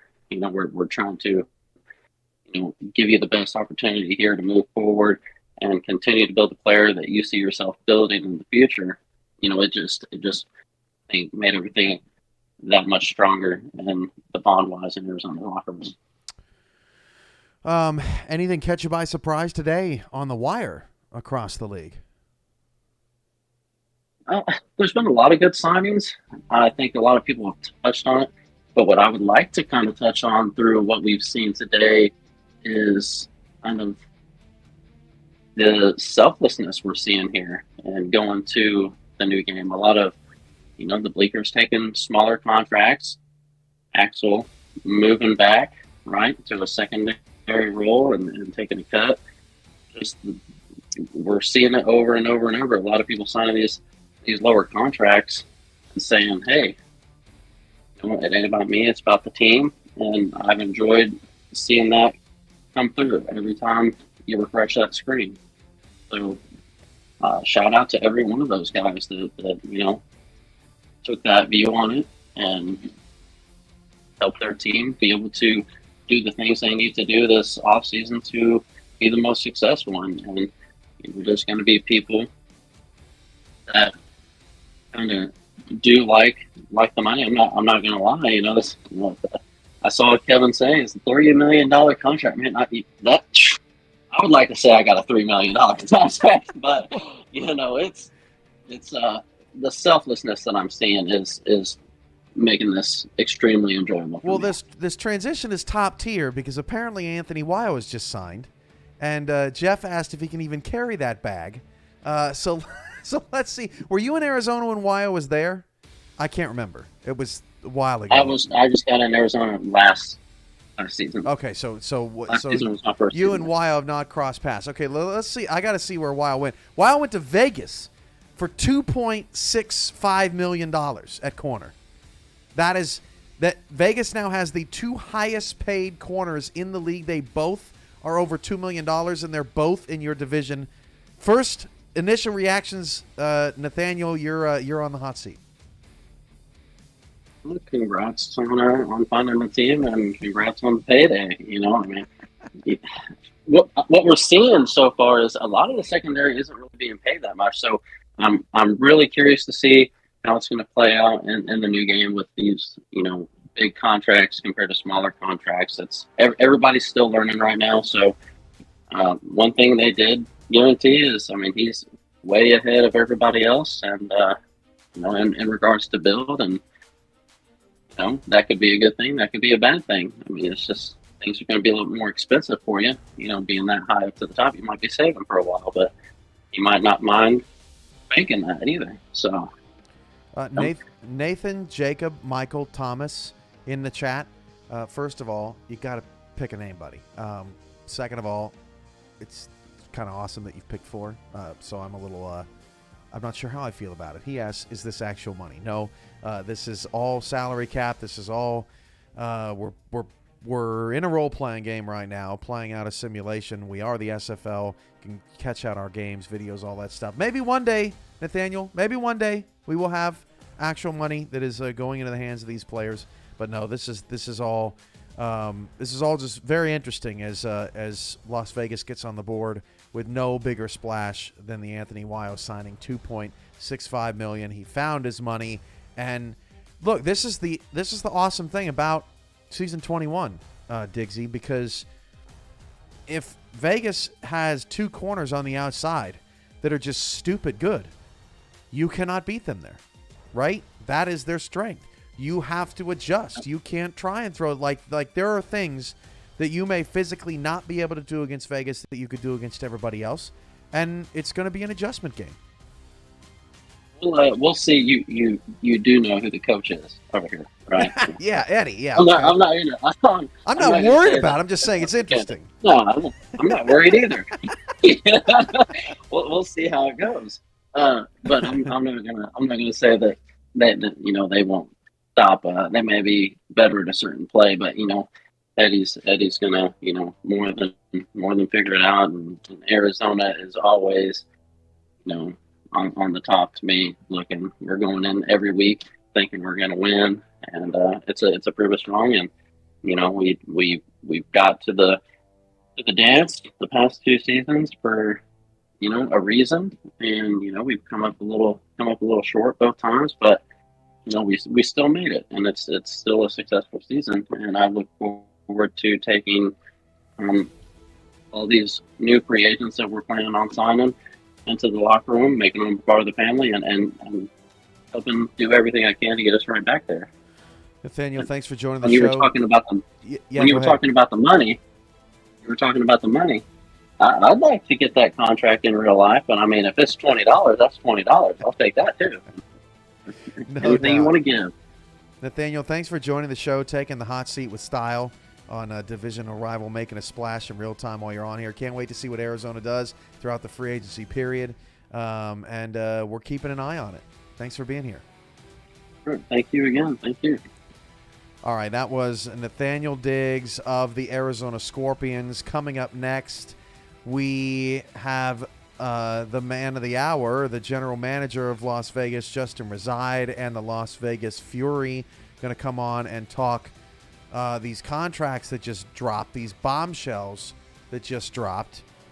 And I just wanted to make sure I didn't miss anything else come through. But Justin is here with us now, and we're going to pull up this Vegas roster and talk about it.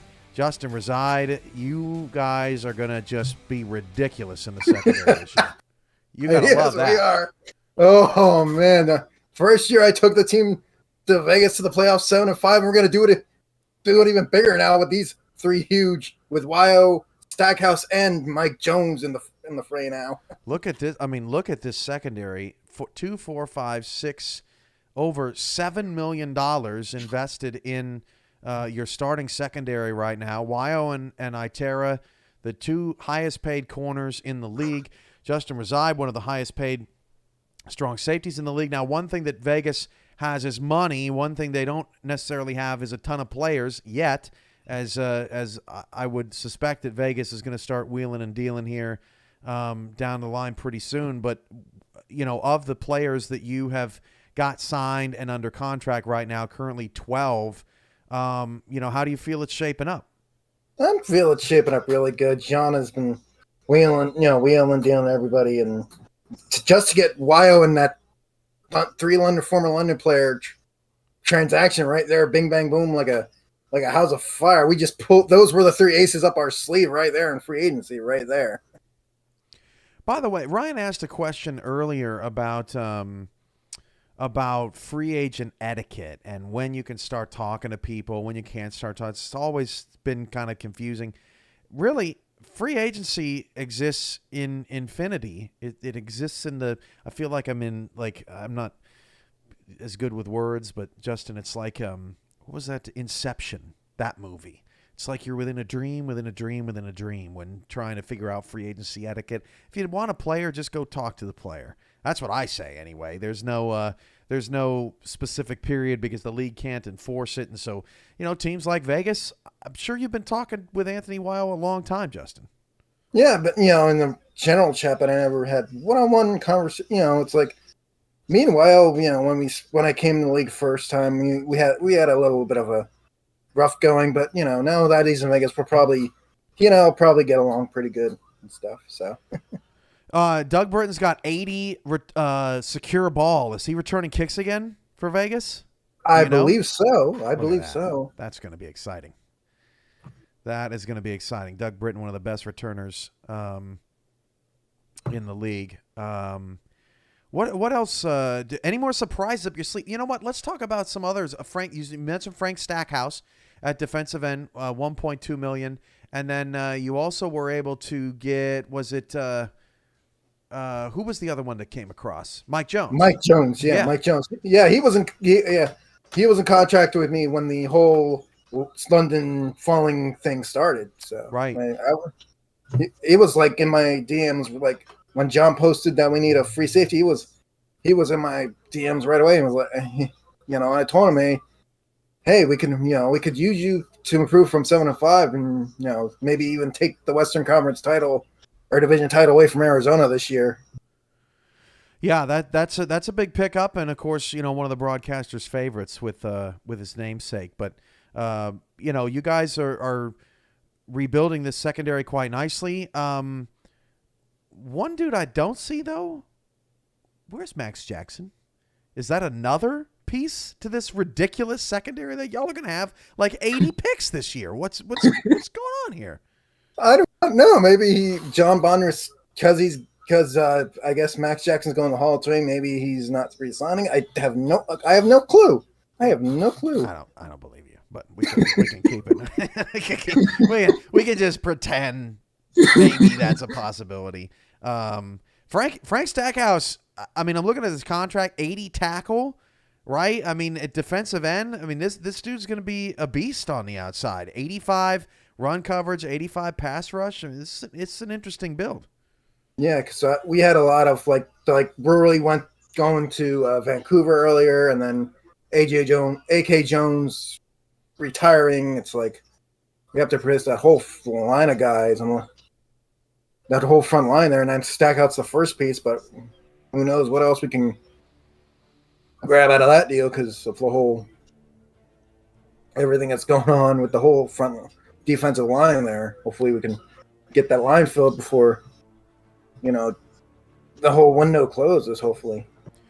You're a league guy too, Justin. Your biggest shocker in the free agency window right now?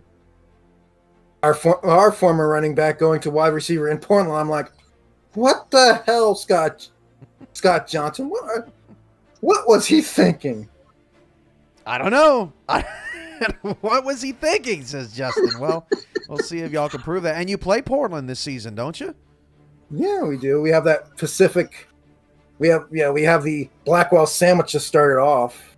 Oh my God. Do you know offhand when you play? I don't have the schedules in front of me. When you play Portland, that could turn into must-see TV. Yeah. If I have to go to our locker. God. If I can. I'll find it somewhere. Yeah, even if I have to pull out of our freaking locker room. Yeah. Somebody can tell me in the chat. I tell my broadcasters all the time, you got to have the schedule in front of you before you do a show like this.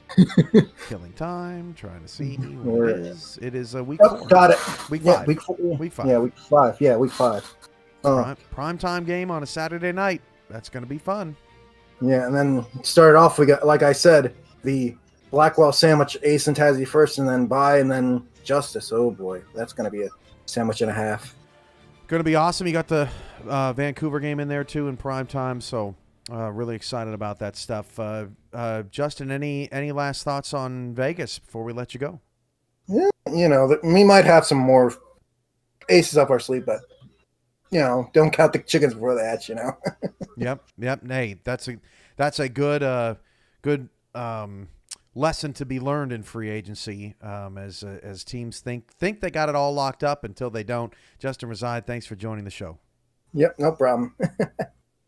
Man, Vegas putting in some work. Holy moly. Wow, that was fun. Let's check the wire to see if we got it. Dan Dash is back in Queen City, 473,000. So that's a look at that. Let's check the updated numbers of the total signings in the league. You've got 476 now across the wire.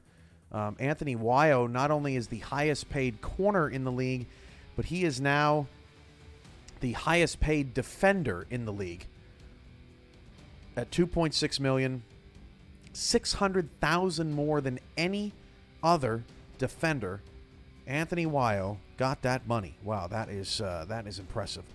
All right, here's our upcoming schedule in the league coming up at 6:45 Central in about 5 minutes. We've got Indianapolis owner Chad Roland coming on. Louisiana owner Ross Napoli is after him at the top of the hour, and then we will hear from free agent Fox Highwind at 8:15 Eastern. And you know what? We've got a little bit of time right now. We're gonna see what's going on at one team across the league that's been just slightly a bit of a mystery so far. We'll see if we can get him on the line.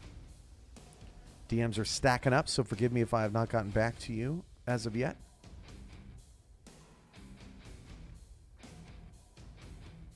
I'm springing this on this gentleman, so he may not get it. There he is. You there, Mike? Hello, Cameron. What's going on, Mike? How you doing? I'm doing well at the moment, sir. Dave Axis says, sorry, Cam, I'm busy. Not talking about you. Talking about Canton, the Canton Classics General Manager Mike All here to drop some contracts. Is that right? Yes, sir. I will drop my contracts for you, buddy. All righty. Let's let's see what you got. All right, I'm dropping some stuff for you right now. All right, let's refresh this bad boy as Canton's getting the ball rolling.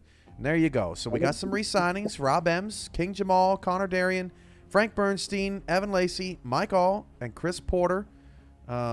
Sticking out like a sore thumb, I'm going to say, let's see. We got a couple good corners in Canton, too. Lacey and Bernstein. Yes, sir. They're both awesome, and I'm happy that they're still here. Darian's right behind him too. So you got three corners, and they're all pretty special. Oh yeah, they're all well built and ready to go out there and punish some quarterbacks for throwing the ball their way. Beautiful. And Rob's back at kicker too. Chris Porter, joining the staff or flipping sides of the ball. Yeah, this is great. Canton's rocking and rolling. We got to get your logo changed on the portal. I'll get on that tonight. Perfect. Yeah, Adam was happy to change sides because we managed to bring in one of his buddies to take his spot. All right. What's next? Well, let me show you some free agents. Ones that you already know about first. Do I know things? I didn't think I knew anything. Oh, okay. I see. You know stuff. Yes, Kanye Rockefeller, 1.419 million buckaroos from Indianapolis. That's a huge pickup. He is coming off, arguably, Mike, the season that is going to make him a Hall of Famer. Like this dude was amazing. Yeah, it's time. I think after this season, you're going to have no choice but to get him into that hall. Well, I don't vote, as you know. Well, that doesn't matter. You'll make it happen. I trust you. Max Van Lin signing a tackle, $242,000. I'm seeing a lot of offensive line contracts coming in a lot lower. Care to share an opinion on that, Mike? I mean, people are working things the way they think works best. I definitely threw some money at my guards because those are going to be the guys pulling and blocking for my running scheme. Okay. All right, there we go. So Rockefeller and Van Linge out there for Canton. Also, we got to take a look at the other the other re-signings because they all came across the wire so fast. I thought they were all the same dudes that we just talked about. We've got, first off, Jacques Le Pancake.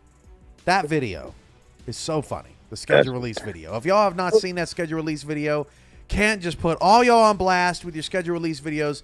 Honorable mention to Los Angeles, though. Theirs was pretty great too. But yeah, that was awesome. Yeah, Jacques. When he puts something together, man, it's always awesome. And he's excited to have his whole breakfast club with him this season.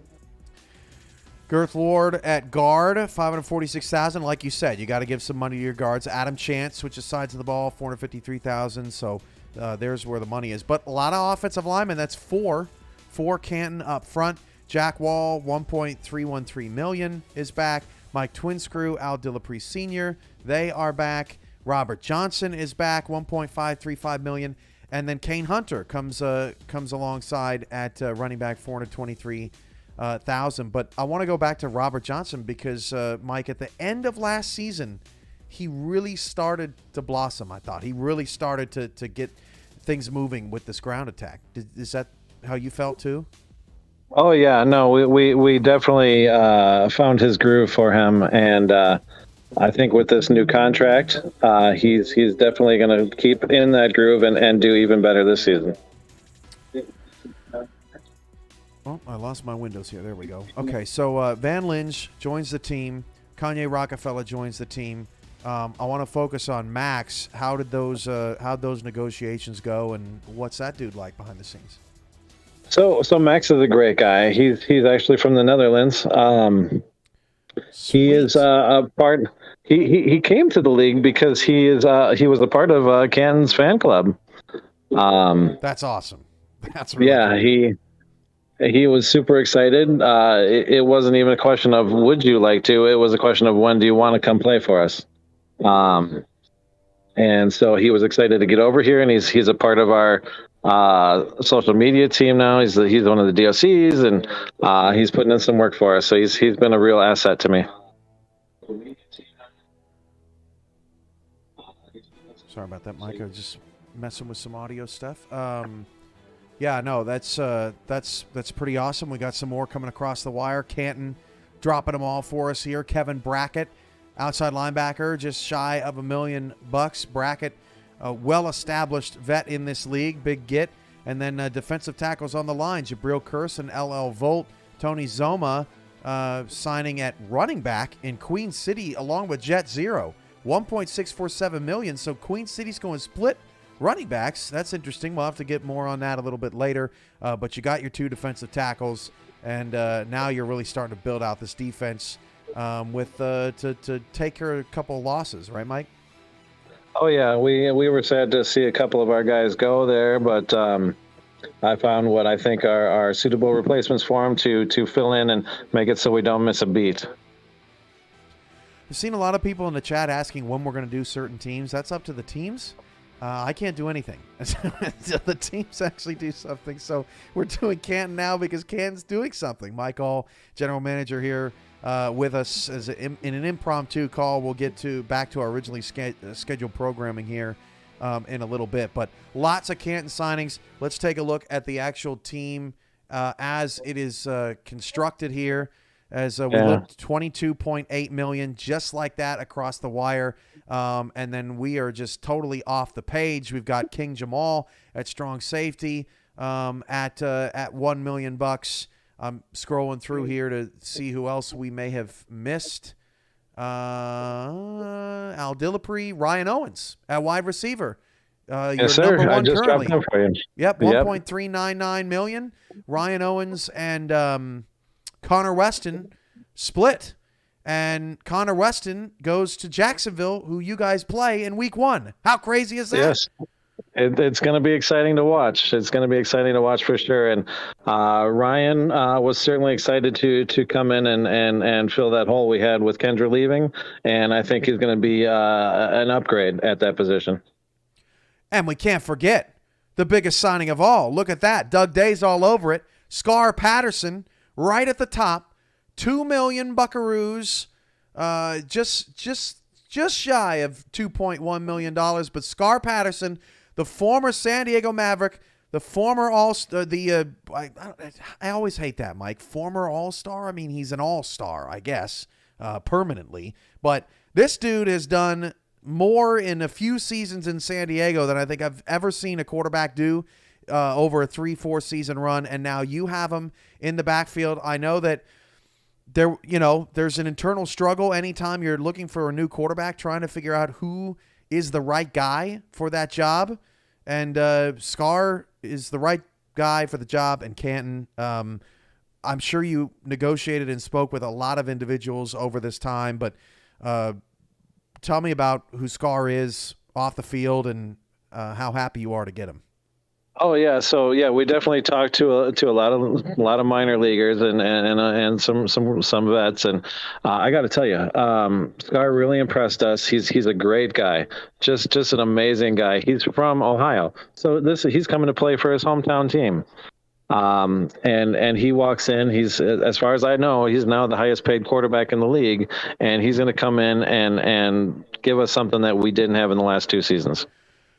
Yeah, that's huge, and I believe you are right. He would be the highest paid quarterback now in the league, as he deserves it. I mean, the dude has been outstanding. He's definitely going to be that preemptive pocket passer as you look at his attributes there going across the screen. So we've got 3, 6, 9, 12, 15, 18, 21, 23 by my count at $22.89 million. What else is in store for the Canton Classics? Well, we still have 3 more guys out there that haven't re-signed their contracts from last year's team, but they're coming back. I assure you, they're coming back. They're just very busy guys. But if we have a moment, I would like to point you at my fullback. Turiano Rivera, you're right. Scar took me by surprise. Owens, Rivera slipped in there. The former Arizona Scorpion. formerly retired, now a member of the Canton Classics. $1.4 million to go along with Kane Hunter, Robert Johnson in that backfield, another three-headed monster backfield that we've seen come across the wire over the last few days. Rivera pulling out of retirement. How'd you swing that one? So just so happens that he was looking to come out of retirement, and we dug deep and reached out to him and had a really good conversation with him. Turns out he was friends with our ownership group from the minor leagues, and we really felt a good fit there, and so we brought him in and slid him in there. And if I could point something out to you, Cam, it's Toraneo Rivera. Toraneo Rivera. Well, thank you for the correction. We'll definitely make sure that's in the pronunciation guide. In fact, I think that's the first time I've ever heard it like that, so I'm glad someone has spoken up. Thank you, Mike. Toraneo no Rivera, correct? Yeah. Yes, I want to make sure he gets that respect he deserves out there. I only need it twice. Mike St. Green says they always come back. That's what I'm saying, Mike, in the chat.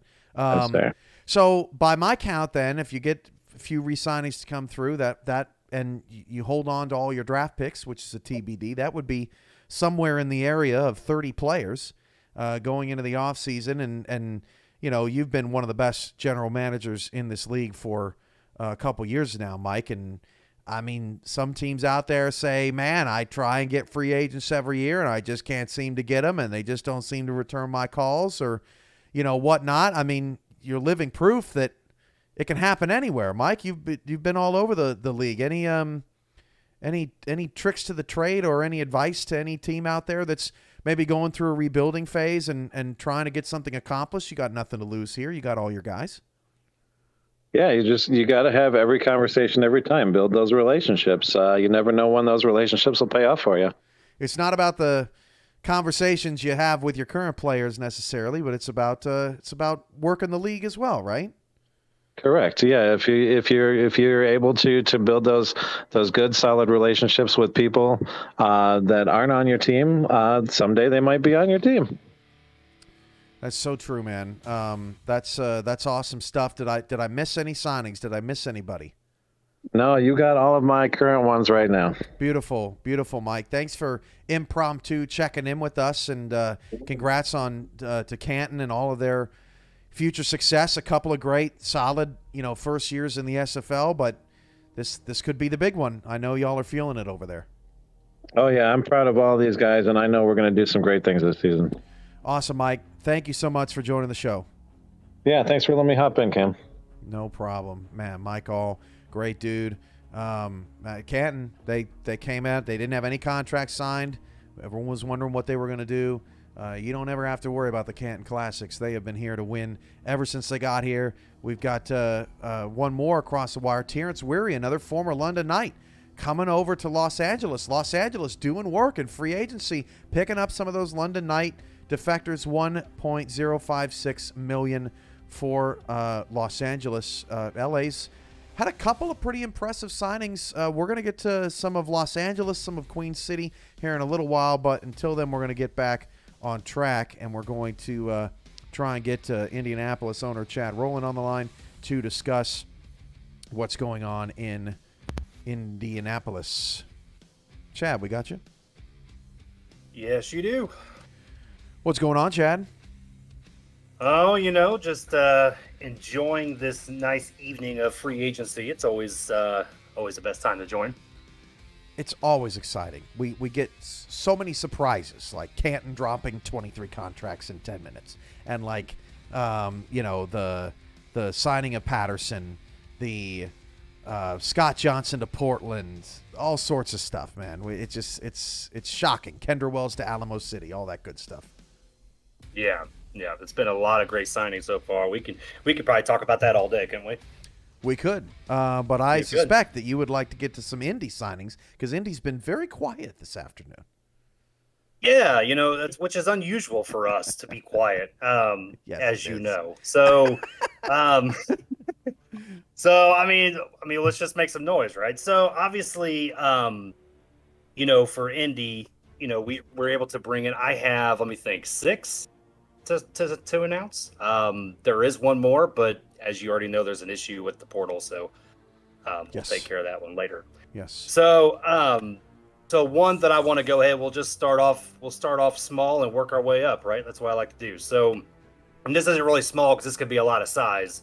So one player that we really wanted to bring in last season during the draft, and we got pretty much shafted by a team in our division for it. And this has been kind of a long time in the making, but none other than my main man, Hadrian Marlowe, is going to be coming over from Sioux Falls to help us anchor that offensive line for this upcoming season. That's a great get, and almost $500,000. It's one of the I want to see at the end of this show what the top offensive line contracts are, but there's not a lot of hefty ones out there. Marlowe gets the bag on the offensive line, and keep your quarterback healthy. Yeah, that's the name of the game, right? Keep the quarterback healthy. Create some opportunities for the fridge, Christian Pierce. So let's just go ahead and stay on that offensive line, right? Obviously, we had Max Van Lynch go to Canton this past season. Chad Roland finally decided to retire. He's too old. So, yeah, it's all right. So, obviously we wanted to bring in somebody. So when you see this name, then obviously the next signing will kind of show what's going on. But I had to go down to the south to get this next person, and that is none other than Taylor Minner will be joining our offensive line well.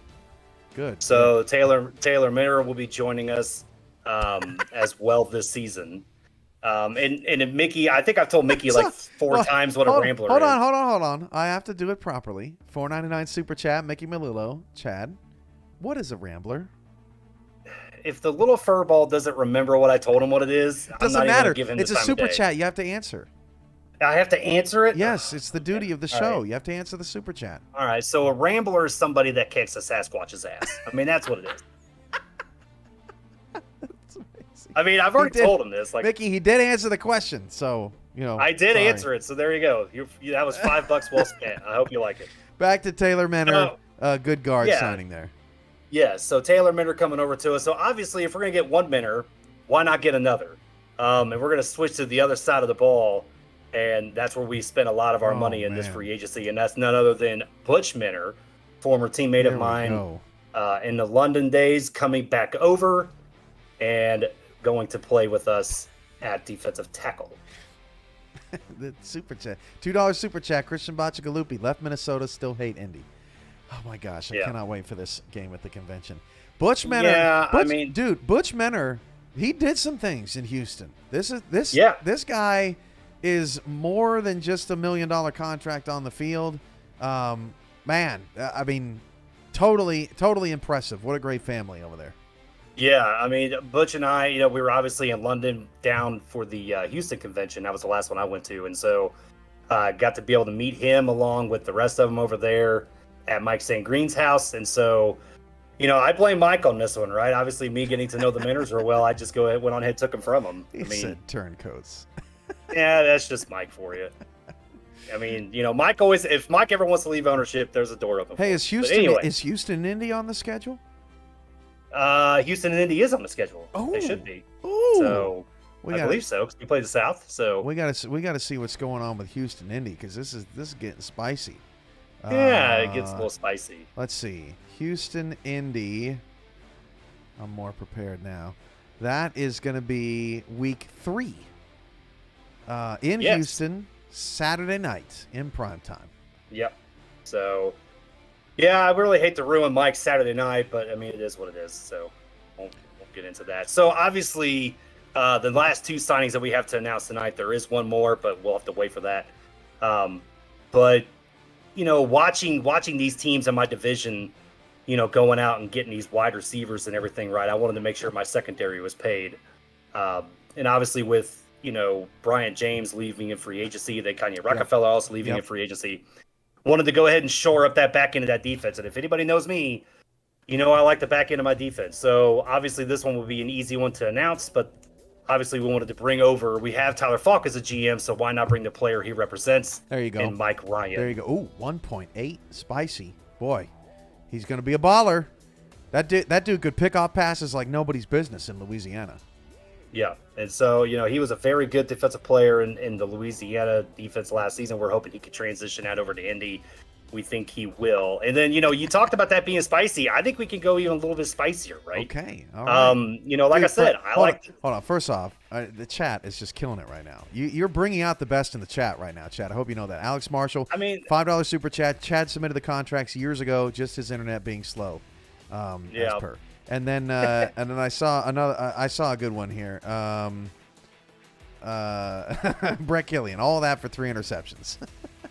Just they're bringing the jokes. Oh man, Brett. I mean, it's kind of funny that he says that, but yet I think we beat them last season. So, saying. Once. Hey, it's still one, and I'm still 1-0 lifetime against them. So that's all that matters. Well, wait a minute. What about the playoff game? Oh yeah, true. That's a good point. Never mind. All right. Anyway, we don't talk about that. We don't talk about the playoffs. I thought you were just trying to be cute or something. I didn't think you actually forgot. Okay. I did actually forget. Hilarious. Okay, moving on. I did actually forget. It was gold. So the last one, I'm really excited about bringing this guy in. He's somebody that I've played with before. When we had him in my time, he was an all-star then, and I believe he's going to be an all-star now.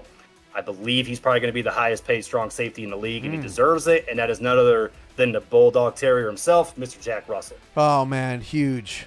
Yeah, Jack Russell's a good dude. For another Londonite, finding a home. It's kind of interesting, isn't it, Chad? Sometimes when you have a situation like this, a lot like one team kind of gets a bulk of the players, but London's really getting split up here. Jack Russell's going to Indy. Terrence Weary's going to Los Angeles. I mean, we've seen it's been kind of all over the board. Is that surprising to you? And was Jack maybe the number one target out of that London group for you guys? Yeah, I mean, Jack was always the number one target, for us out of that London group. I mean, a lot of those guys I really got to know in my time in London. But Jack was one that I brought back when he left and went to DC. Told him he was going to be an all-star. He was in season 19, I believe. And then this one, obviously, or in season 18, and telling him that he's going to come be an all-star again here in Indy. Obviously, that's what we're going to try to do. So, but, obviously with separating these players out, I mean, you see like Vin Calia going over, getting signed in Minnesota. I feel terrible for him. He could have picked any other spot, and he just had to pick Minnesota. Got nothing to love or respect for the guy, but at the same time, he had his best seasons under me, and I doubt he's going to have that in Minnesota. That's just a little smack talk. So, thanks for clarifying. Yeah, you're welcome. So, but yeah, so a lot of these guys are split up, but I love to see them getting in spots. Anthony Anderson, for example, going to San Diego, that was a good signing for them. So it's going to be really good to see where the rest of these guys go, but I'm really looking forward to the rest of the signing period. I want to go back to Alex Marshall saying, I still don't know what the pound is. Alex, I'm a dumb American. If it's not a dollar sign, I don't know what it is, but thank you again for the 5 whatever. I asked Stephen Black on this show how much he hates Indy, so I have to be fair, and I have to ask you, how much at this point do you hate Minnesota? How long you got? A couple hours, maybe? We don't have a couple hours. I don't. We don't have a couple hours? Okay, No, we could go on and on. Much respect to them, right? Obviously, there we go. They're a good team. It's kind of like no offense, or like with all due respect, and then you can go ahead and start blasting. But with all due respect, Axel Raven to strong safety, that's going to be easy to terrorize this season. I'm just going to tell you that. But I'm really looking forward to the game. It's going to be great. This is why the convention has us pitting against each other live, because it is by far the best rivalry in all the SFL. I've already said 100 times, Vice Wars is nothing. It's just uniforms. So for us to be able to have the best rivalry in there, it just makes it all that more special. And plus the ownership group of Axel and BJ make it even better. They're really on the same page with us when it comes to that. So wish them nothing but best of luck, but hopefully they go 0-12. Chad, here's your 0-12. Chad, here's your team right now, $23.2 million. As you mentioned, not everyone is signed yet, but the team is rounding into shape at this point. You have I say all that to say that you have nothing to be ashamed of. You have a full roster, and Indianapolis is crushing it. Did you lose any free agent battles this off season that just makes you angry? Not that really makes me angry. I mean, there was some ones that I lost, obviously. I guess what I mean is that like you won a lot of battles, but not everybody wins every battle. You have some wins and some losses. Yeah, very true. I mean, there are some losses. I mean, I'll say, I mean, Michael Rury was somebody that I was looking forward to try to hopefully get in here, but he ends up going to Vancouver. Good spot for him. There's a few obviously that declined, but Dan Dash was another one he re-signed in Queen City. But at the end of the day, I mean, them guys chose where they went. I'm pretty sure that they'll hit up my DMs after the season, so we're good. Awesome. Well, it's a heck of a signing. You fortified that secondary, which was much needed. You got Jack Russell, Mike Ryan on the back end, and that's going to be really fun to see. And we appreciate you coming on, being on the show. Yeah, thanks, Cam. Thank you, Chad. Always entertaining with Chad Roland. Pretty special stuff there.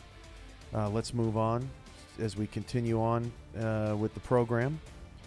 Louisiana's Ross Napoli is up next. We have not heard from Louisiana yet today. Prime time, $5 super chat. Gonna beat some legends week 1. # ramble on. Man, that game's gonna be fun. Can't wait for that. I don't know who's gonna be calling that at the convention. Maybe we'll give it. I think we should give it to Torrillo because he's a Hall of Famer, and maybe he deserves the Indy Minnesota game at the convention. Waiting on Ross Napoli here. I'm gonna get to some DMs real quick. Make sure I'm not missing anything. Good point from Rochelle Colston. Terrence Weary started in Los Angeles, so he is back now with the Lycans. So that is fun. Ross Napoli is now here with us on the show. What's going on, Ross? How's it going, Kim? Man, it's going pretty good now. Earlier, like yesterday, it wasn't going so hot, but boy, it's going great today. It's not. We got all sorts of stuff coming across the wire, and happy to see what Louisiana's been cooking up. We've got 3 free agent signings, and we're really excited about that. And we're hoping that everybody else is pretty excited about it too. Well, I don't know if they're going to be as excited as you are, Ross. Since if you don't have a Revolution tattoo on you somewhere, you're taking too long. So exactly. So get us started. Exactly. How do you want to set this up? All right. Yeah, you could go ahead. I'm actually at work, but I know Gerald is going to be posting them out there, so you can be refreshing as we go, and I'm sure they're going to be popping up shortly. Yeah, I see 2 right now. I got Adam Banks coming across at wide receiver, $982,000, and Gary Burney at defensive end, $1.1 million coming over from Canton. Tell me about it. Yeah, well, Adam Banks, first and foremost, great guy. We brought him over a couple of seasons ago, and he was here for us. He had a great time here. We loved him here. Everything was moving smoothly until Minnesota came along, and his brother was going over to the Legend, and he and I sat and had a conversation, and I wished him the best. He said that he wouldn't have left for any other team, but to have the opportunity to go play with his brother in an expansion team was an opportunity he couldn't give up, which I totally understood. And he told me if anything ever changed, that the only team that he would want to play for is the Revolution. And this offseason, we had talked, and Adam Banks came back to the Revolution. It's kind of like what Mike Hall was saying earlier, right? You keep the lines of communication open. You never know when it's going to come back around. Oh, absolutely, absolutely. And I got to point out that, the last thing that Mike All needed was you filling his head with things like telling him that he's one of the best GMs in the SFL. Now I got to hear that now every time I talk to this guy. Well, what if I tell you you're one of the best GMs in the SFL? Is he going to have to hear it every time he talks to you? Well, he hears it anyway. I tell him that all the time, Ken. What I'm saying is that you've given him fuel to the fire now. I see. Well, I greatly apologize for any role that I played in that. Let's go to Adam Banks. He played in the he was kind of a slot guy for Minnesota. Now he comes over to the Revolution, who in at least in seasons past, both teams seem to kind of have a similar mindset in terms of offensive philosophy. Adam Banks just feels like, you know how when you get like a Julian Edelman type in New England, everybody goes, oh, of course that guy works in New England. Adam Banks just feels like a guy that's going to work in Louisiana. Tell me about that pickup. You know, I mean, I think a lot of the offensive scheme that we ran when he was here the first time is probably something that's going to carry over into the new game. You know, coach runs a specific style of offense, and the passing game is clearly a complement to the running style offense that we do. And as some of the commentators know from some of the games when Adam Banks was here, we called him Mr. Third Down. It just seemed to be that every time we needed a big third down, whether it was 3rd and 5 or 3rd and 15, Adam Banks was coming up with that catch. And we're real excited to bring him back now, knowing with the way, you know, we're going to be able to move guys around and substitutions and packages and moving people in the depth chart. Adam's going to have a big role here. You know, he was excited to come back. Him and I hamming out that contract pretty easily. And, you know, we're real excited to have a reunion with him. Let's take a look at the team build as a whole now for Louisiana. You've got a roster that goes off the page. That's always a good sign. 23.147 million. People say, why didn't you just set it to where the whole roster would be on the page? Because you got to separate the wheat from the chaff. If you go off the page, you're having a good off season. So there's a look at it. We could scroll down here and see some more there. You see Walter Melanishin there at punter rounding out the full roster. But it's been a long process. You've got a full team. You've been one of the busiest teams, if not the busiest, on the trade wire for the draft. Yes, we have. You know, from day one to now, how do you feel like it's come together for Louisiana? And maybe what was your biggest surprise along the way, building the team? Did somebody come across and you were like, oh my gosh, we got to get them? Yeah, well, I think back to who we were just talking about, I was not expecting somebody like Adam Banks to be able to be available to us. You know, we talked about adding a 4th wide receiver. We didn't know if we were going to go into the free agent market or if that was something that we were going to do in the draft. And then when we had the opportunity to bring over Adam Banks, that was a real surprise to us. You know, when I messaged Gerald and I'm like, you're not going to believe this, but Adam Banks is available and wants to come back. He's like, go get that guy. You know, I mean, he's a great dude. Him and I have always had a good relationship since he got into this league. And that was really a surprise for us. As far as, you know, from day one, I think it's shaping. I mean, look, it sounds cliche, and I'm sure a lot of teams may even say the same thing. But for us, it's really shaping up exactly the way that we wanted it to. You know, we had a plan going in. Gerald and I joke about this a lot. You know, my mind's constantly working and the staff knows. And all of a sudden I'll pop into the DMs or I'll call coach or I'll call Gerald and I'll say, okay, now hear me out. And Gerald's like, well, what are you going to do now? Well, what are we doing now that you say? And I said, well, you know, and it's like, just listen, you know, and, you know, and that's how kind of like all of these trades, you know, have gone for us where, you know, we've got a plan and we're moving forward with that. And we're real happy with how that's going. And these free agents as we targeted. So, you know, if you're fresh one more time to make sure that all 3 are up there now, we can talk about the other 2. Oh, we got a couple more. Is that what you're saying? Did I hear that correctly? Mm-hmm. Yep. Yeah. I was surprised. I wasn't expecting to see that. Okay. Well, now I gotta search the wire here. Who am I missing? Who's come across? Well, who do you have up there? I don't have it in front of me right now. My bad. You know what? I'm going to go back to our double screen, and we're going to take a look at the updated wire here because that's easier for us. So you saw when Banks came across, we had Banks. Yeah, we have Banks, Bernie, Clem. So far, I don't have the other 2, so I wouldn't say anything yet. Ben Stone and Delaney Nash have restructured. That's what's happened in the last 10 minutes. So, all right, well, the 2 that I wanted to talk about there, because we only talked about Banks actually, is obviously bringing over Gary Clem and Gary Burney. Perfect. You know, those 2 are great guys. Been friends with both of those guys, you know, for a while. Clem and I played together in San Jose in SFLM season 1. So him and I have been buddies since then. Back to my buddy Mike Hall. I know he was not happy about that, and we definitely we had a very candid conversation when he found out that we had scooped Bernie and Clem away from Canton this offseason.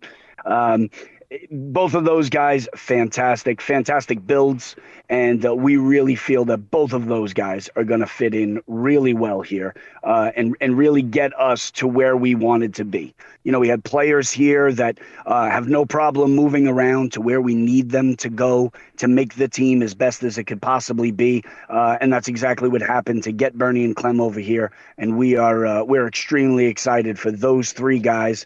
And now we're happy. We're 24 going into the draft, and we're ready for the next phase. I'm gonna ask you kind of a difficult question, so if you need a chance to collect yourself, I understand that. No, go ahead. You're a guy that pays attention to everything going on around the league. You've probably been refreshing just as many times as I have throughout the day. What's the signing that made your jaw hit the floor, and what's the signing that made you say, "Wow, that is fantastic. That is a great pickup"? They both kind of coincide for one, but there is another one that's a great pickup. The first one that made my jaw drop was Deezer Powell. I didn't expect that. I think that's a great catch, for them. Hopefully that was more of being recruited away, as opposed to leaving Queen City, due to a down season or with the way that they had it there. Eric Barkley's, I consider him a friend. We DM quite often, and he's a great guy. And Queen City is, they're a team that really wants to turn that around. So I hope that Deezer Powell was just recruited out of there because it was a great pitch to him. As far as the great fit. I'm gonna kind of favor buddies again, but I think Scar Patterson. I mean, the biggest free agent quarterback on the market, I would say. I know my buddy Johnny Pickler would disagree with that, but Scar is definitely a guy out there that is probably going to fit what Canton wants to do perfectly.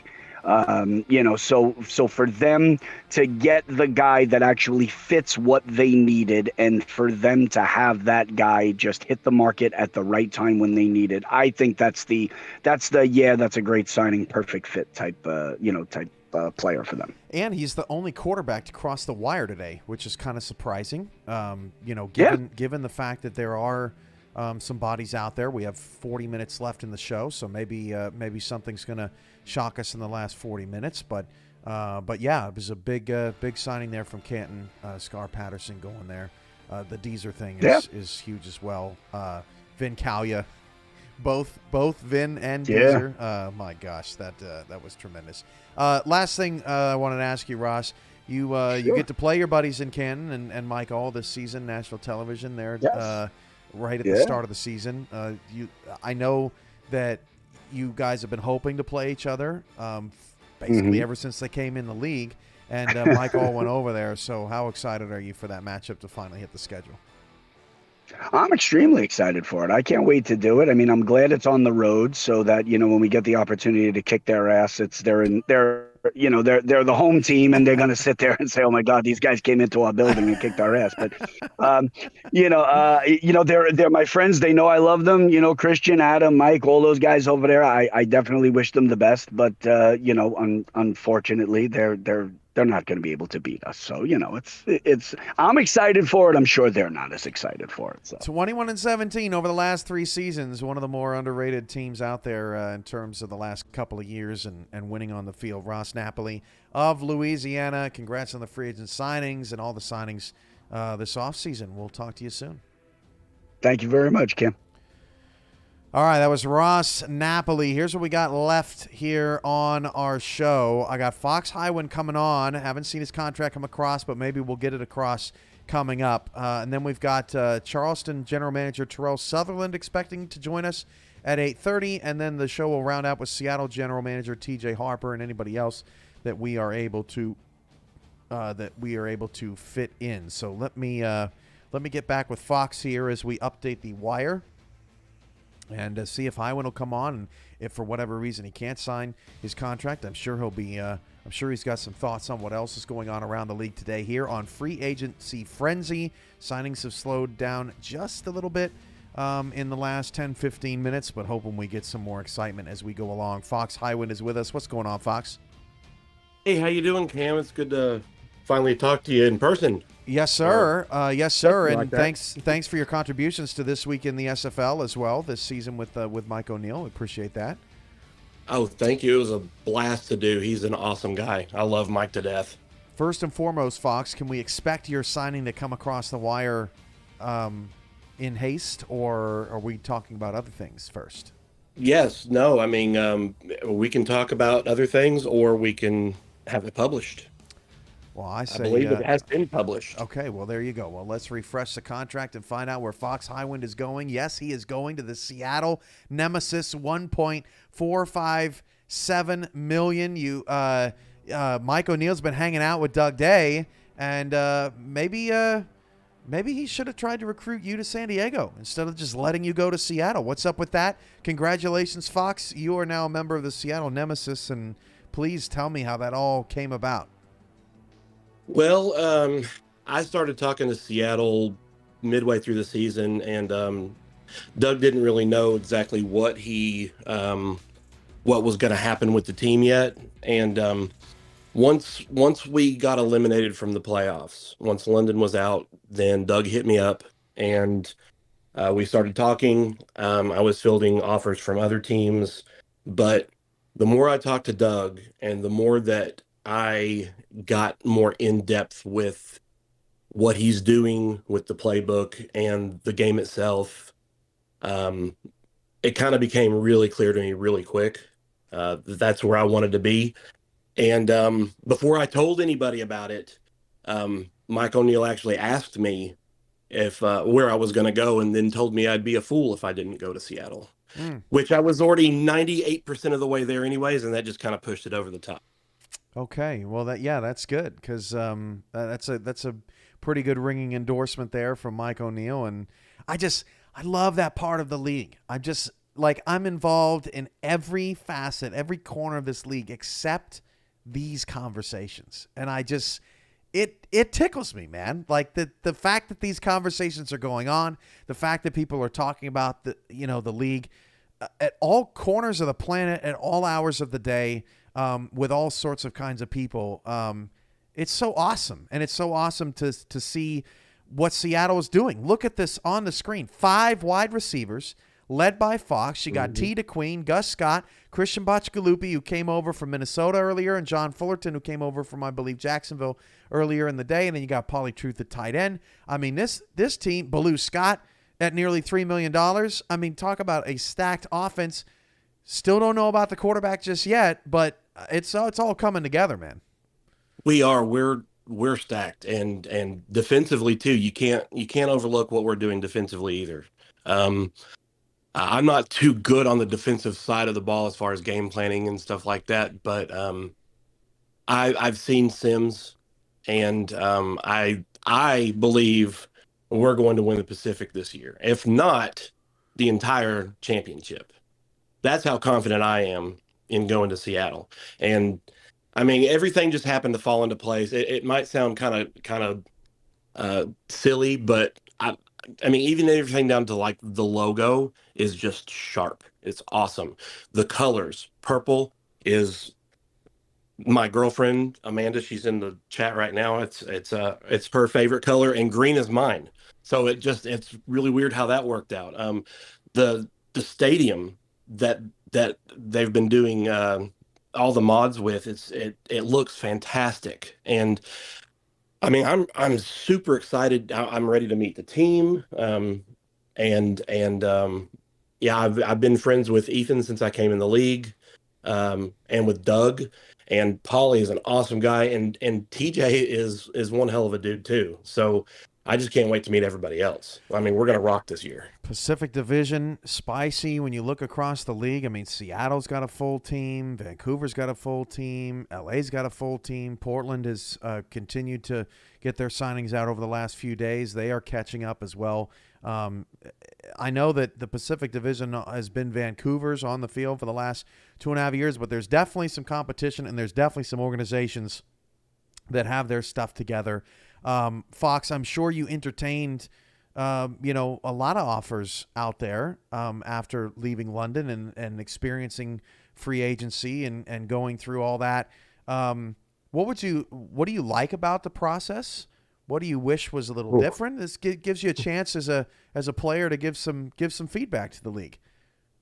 Well, this will be my third time in free agency, and it is very much ridden with anxiety.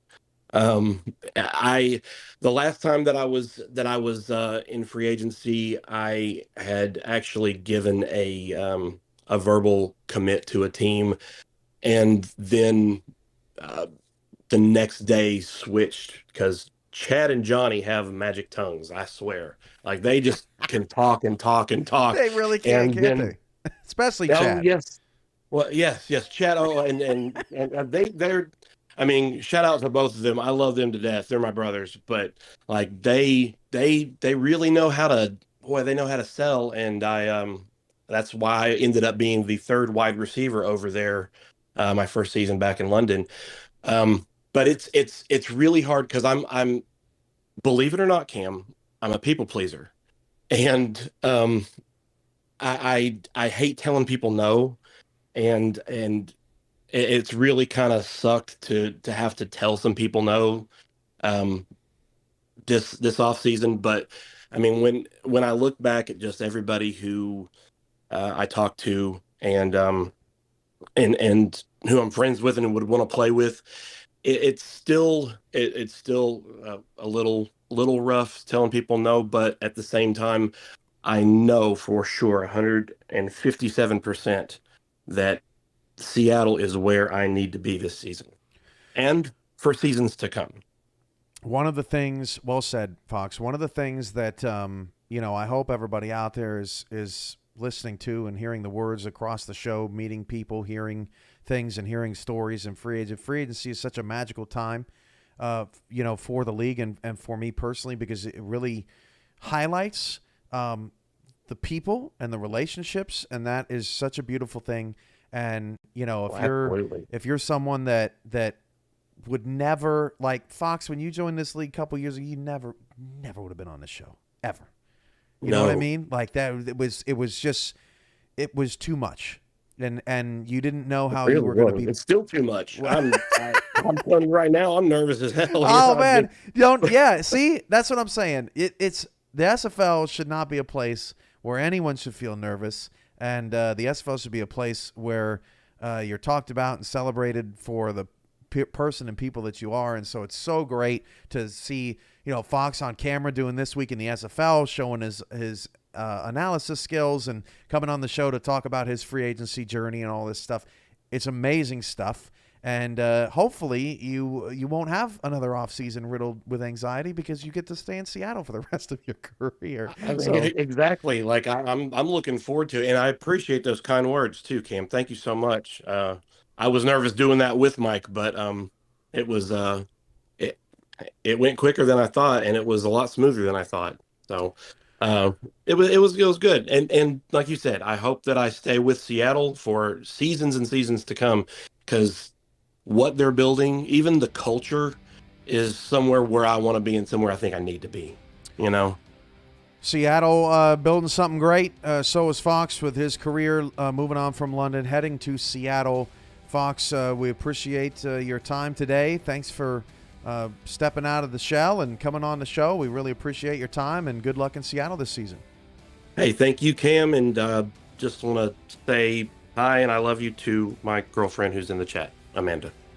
So, thank you, Cam. There you go. Great shout out. Thank you, Fox. We are wrapping up the show. Half an hour left here on Free Agency Frenzy. Of course, the signing deadline is not in 30 minutes. You'll still have plenty of time to get your contracts in and restructure, but we like to give some shine to some teams and some players that have it together and are ready to rock when free agency begins, and we have certainly done that throughout the day. Now we are going on to the Charleston Predators, where we're going to try and get Terrell Sutherland on the line to talk about some Predators football.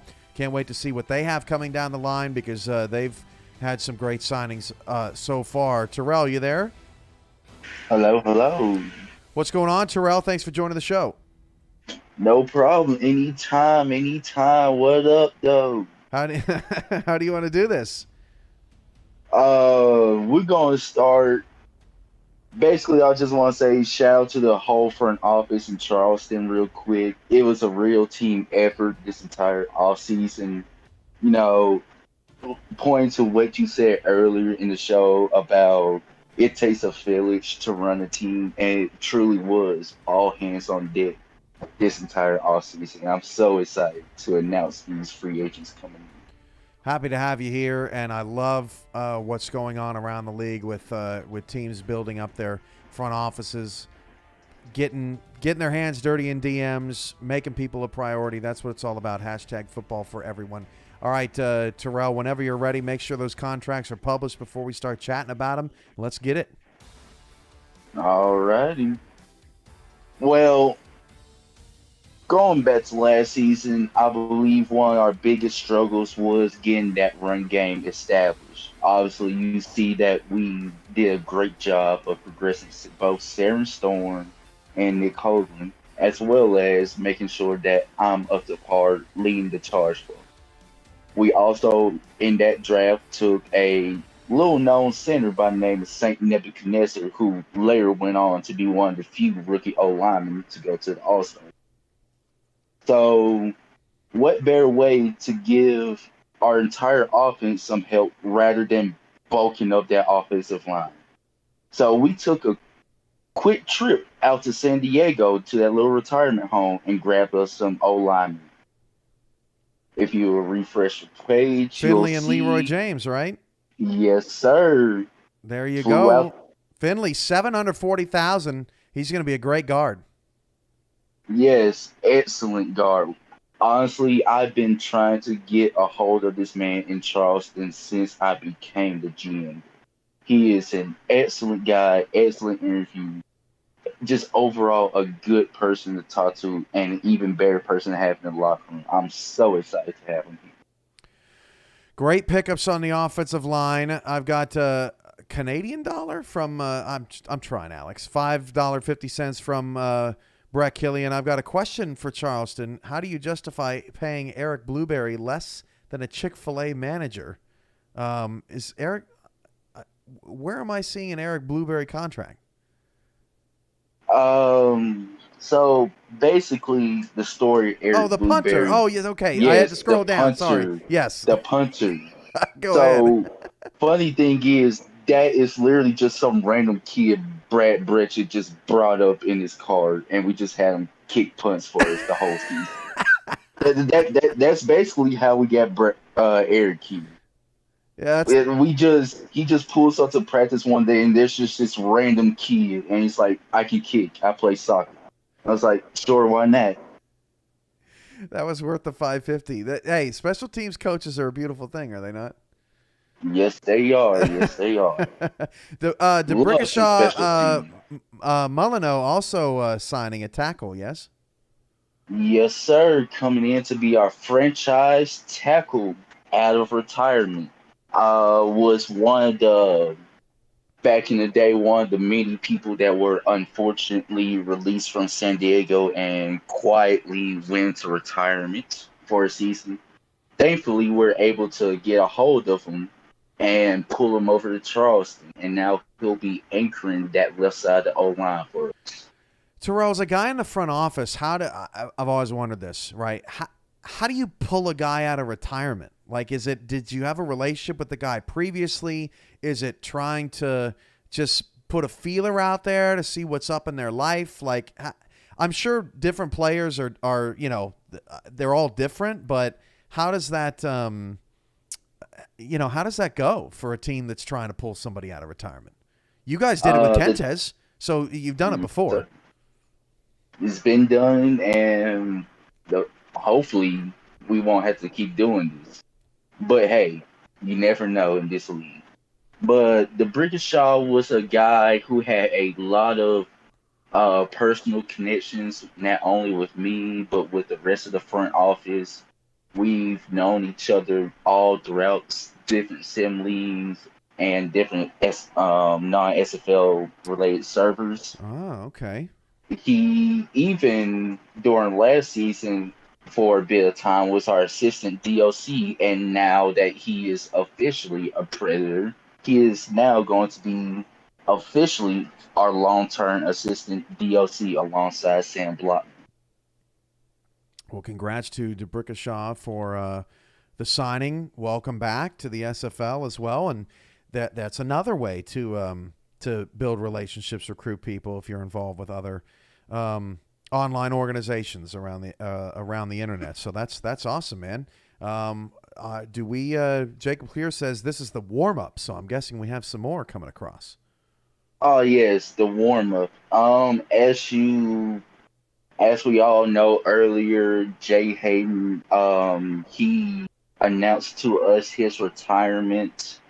Obviously, there were some conversations going on the offseason, and he winded up in Minnesota. I wish Jay Hayden nothing but the best. I hope you keep balling out there, baby. But that leaves us one particularly big hole at the receiver one spot. And when you lose a receiver one, you go out get another one. What a get. Welcome to the team, Benjamin Warner. Big bucks, baby. Another dude that is super underrated as a person in the SFL. This guy's been through the ringer. He was in Chicago back in the day. He's gotten on a couple great squads. He was in Portland there for a little while as well, and now he's on the Charleston Predators. Talk about an anchor, and you're absolutely right. Yes, sir. I cannot be more ecstatic that we got this guy, considering the teams that we're trying to nab him as well.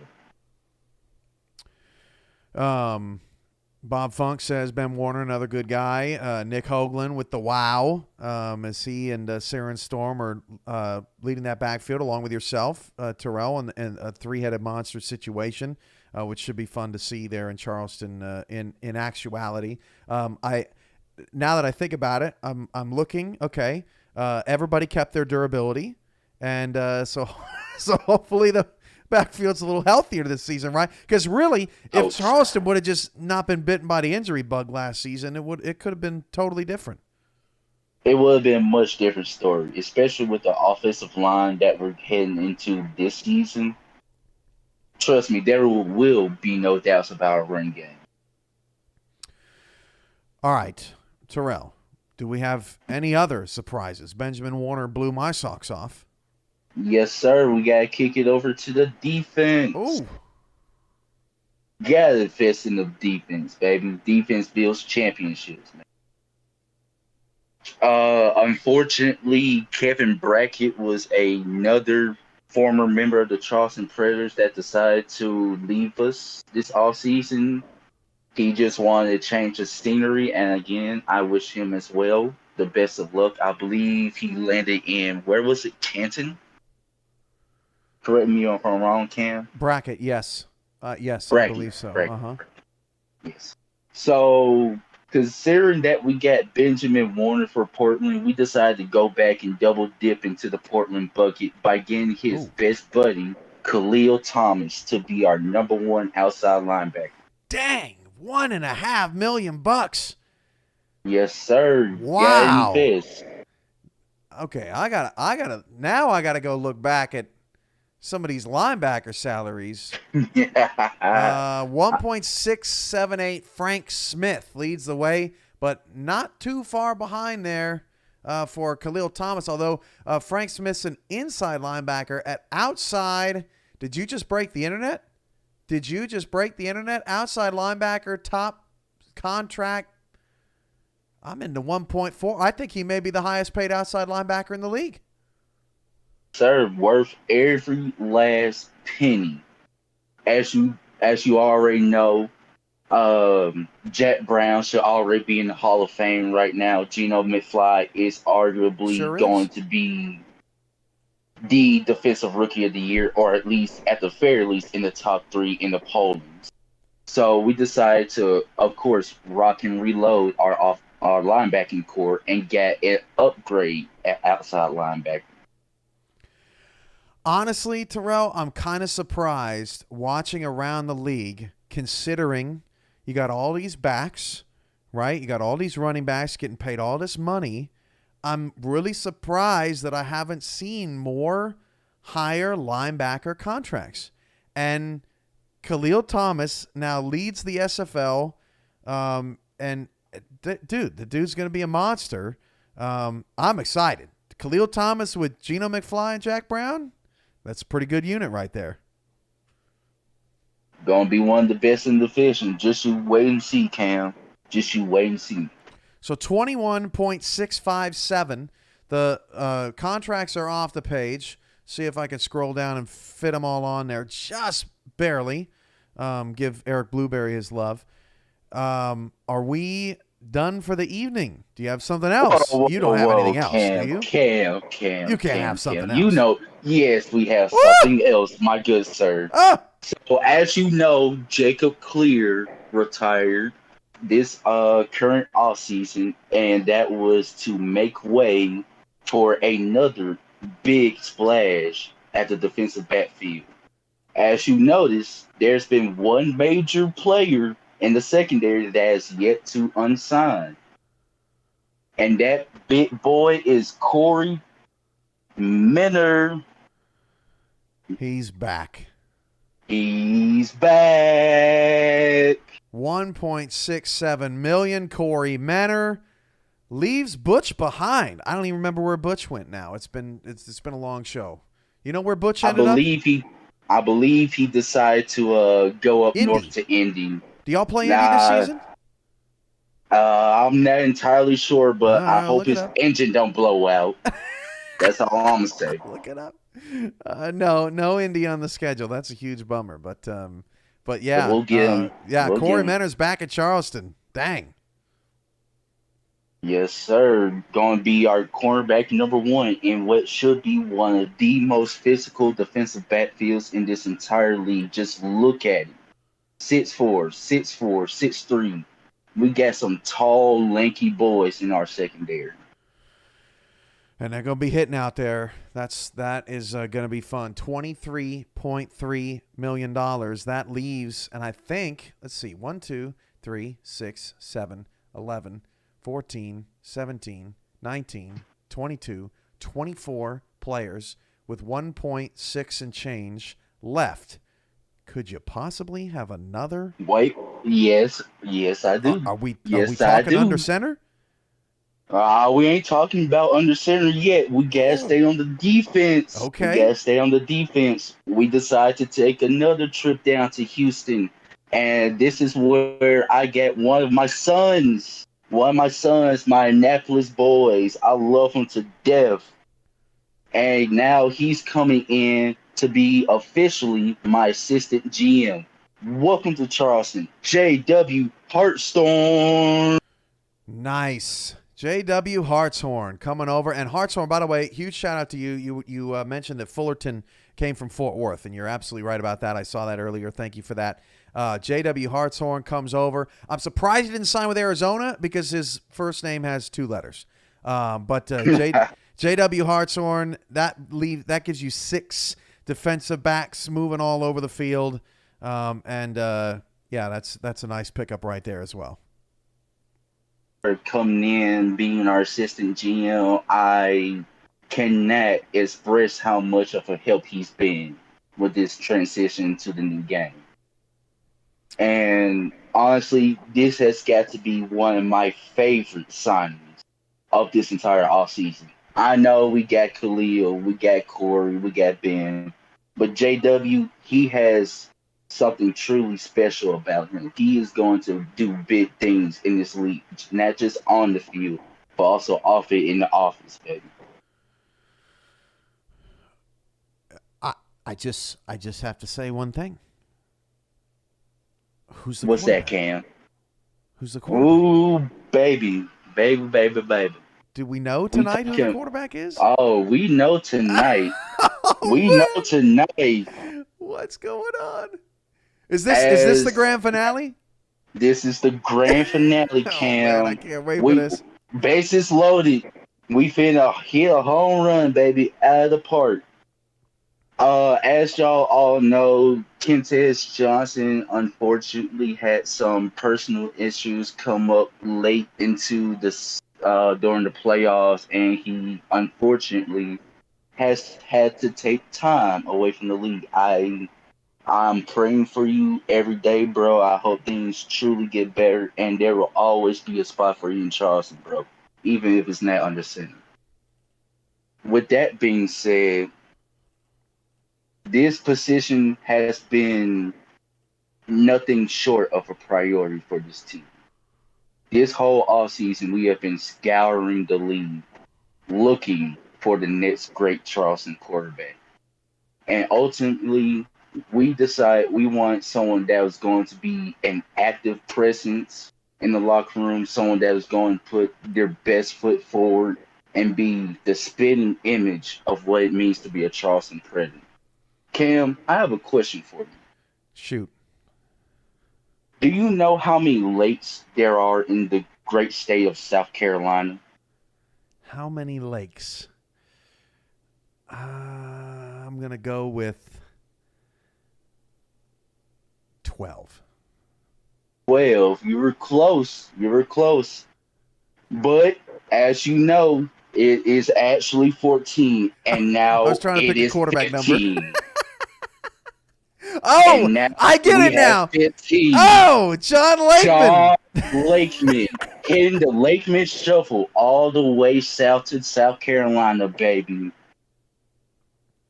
And couldn't be more happy to have him. And you're over the cap. Time to restructure. Don't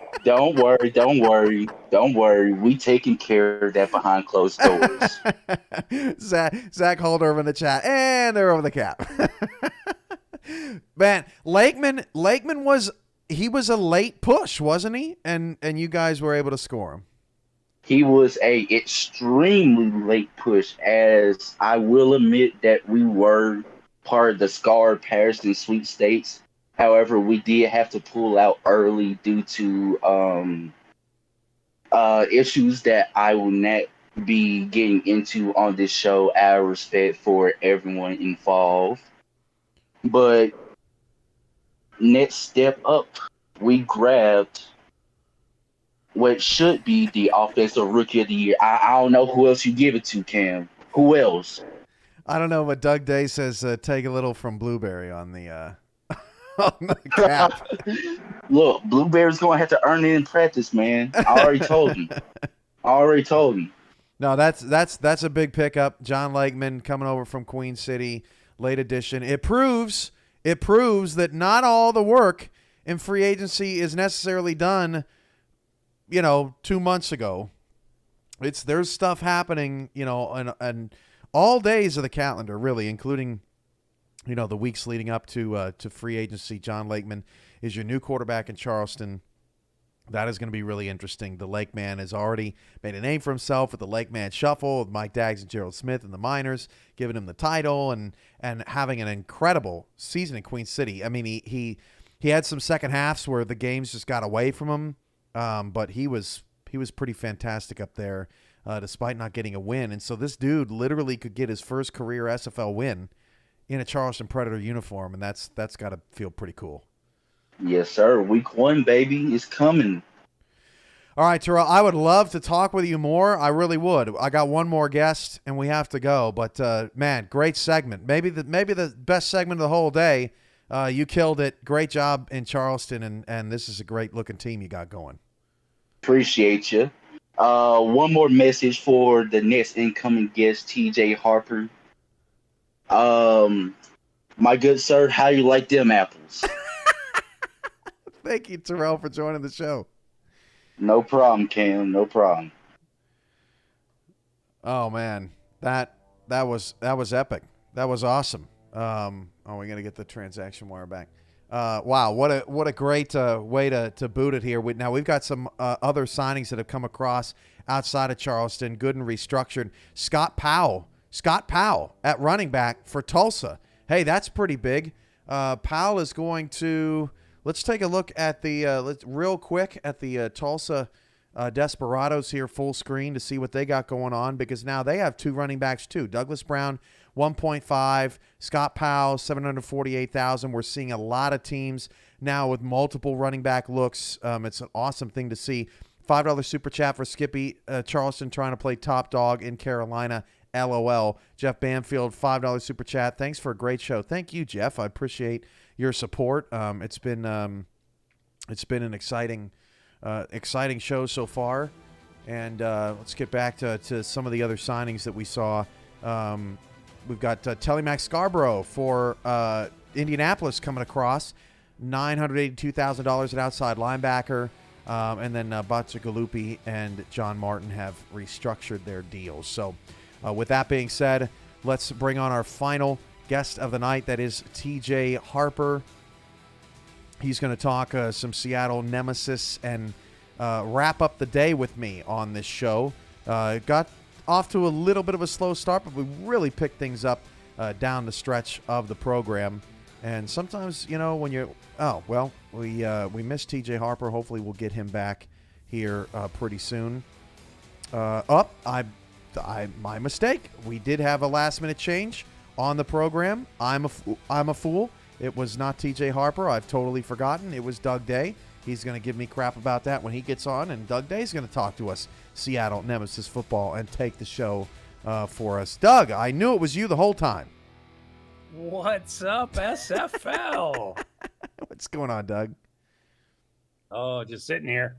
Thanks for enjoying the show. Thank you. Thanks for being so patient with us. A great day for the Seattle Nemesis. Let's pull up your team right now to take a look at what you have all accomplished throughout the day. $23.5 million. Are we done for the day? Are we done on this show, or do you have somebody else?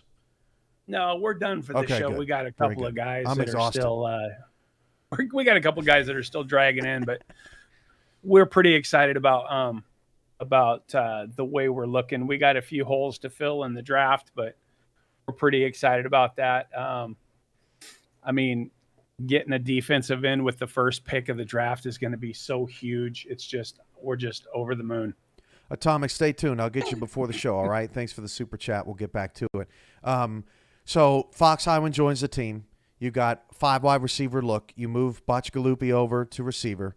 You get Gus Scott over, so now mom and son get to play together.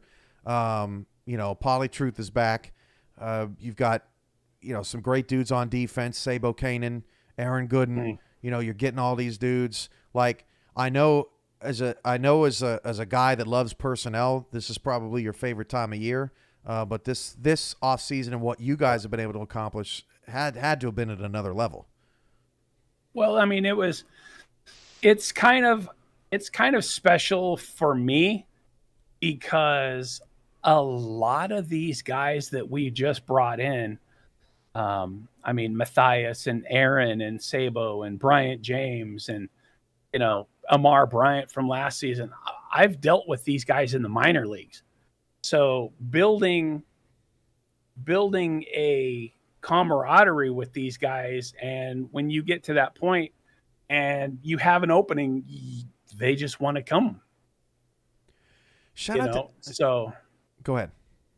So it's exciting to have worked with these guys in the minors and to have them now all together, because Sabo and Citrion played together. Aaron Gooden, he was in San Jose. Bryant James, first year in the SFLM was with San Jose. And to be able to have put these guys together and get them on the right track, it's just exciting. $5 super chat, Ray Colston. I'm liking it. Go LA. And I have to ask you because, Gunny's just the GOAT. He asked how many Twinkies have you devoured during this free agency show?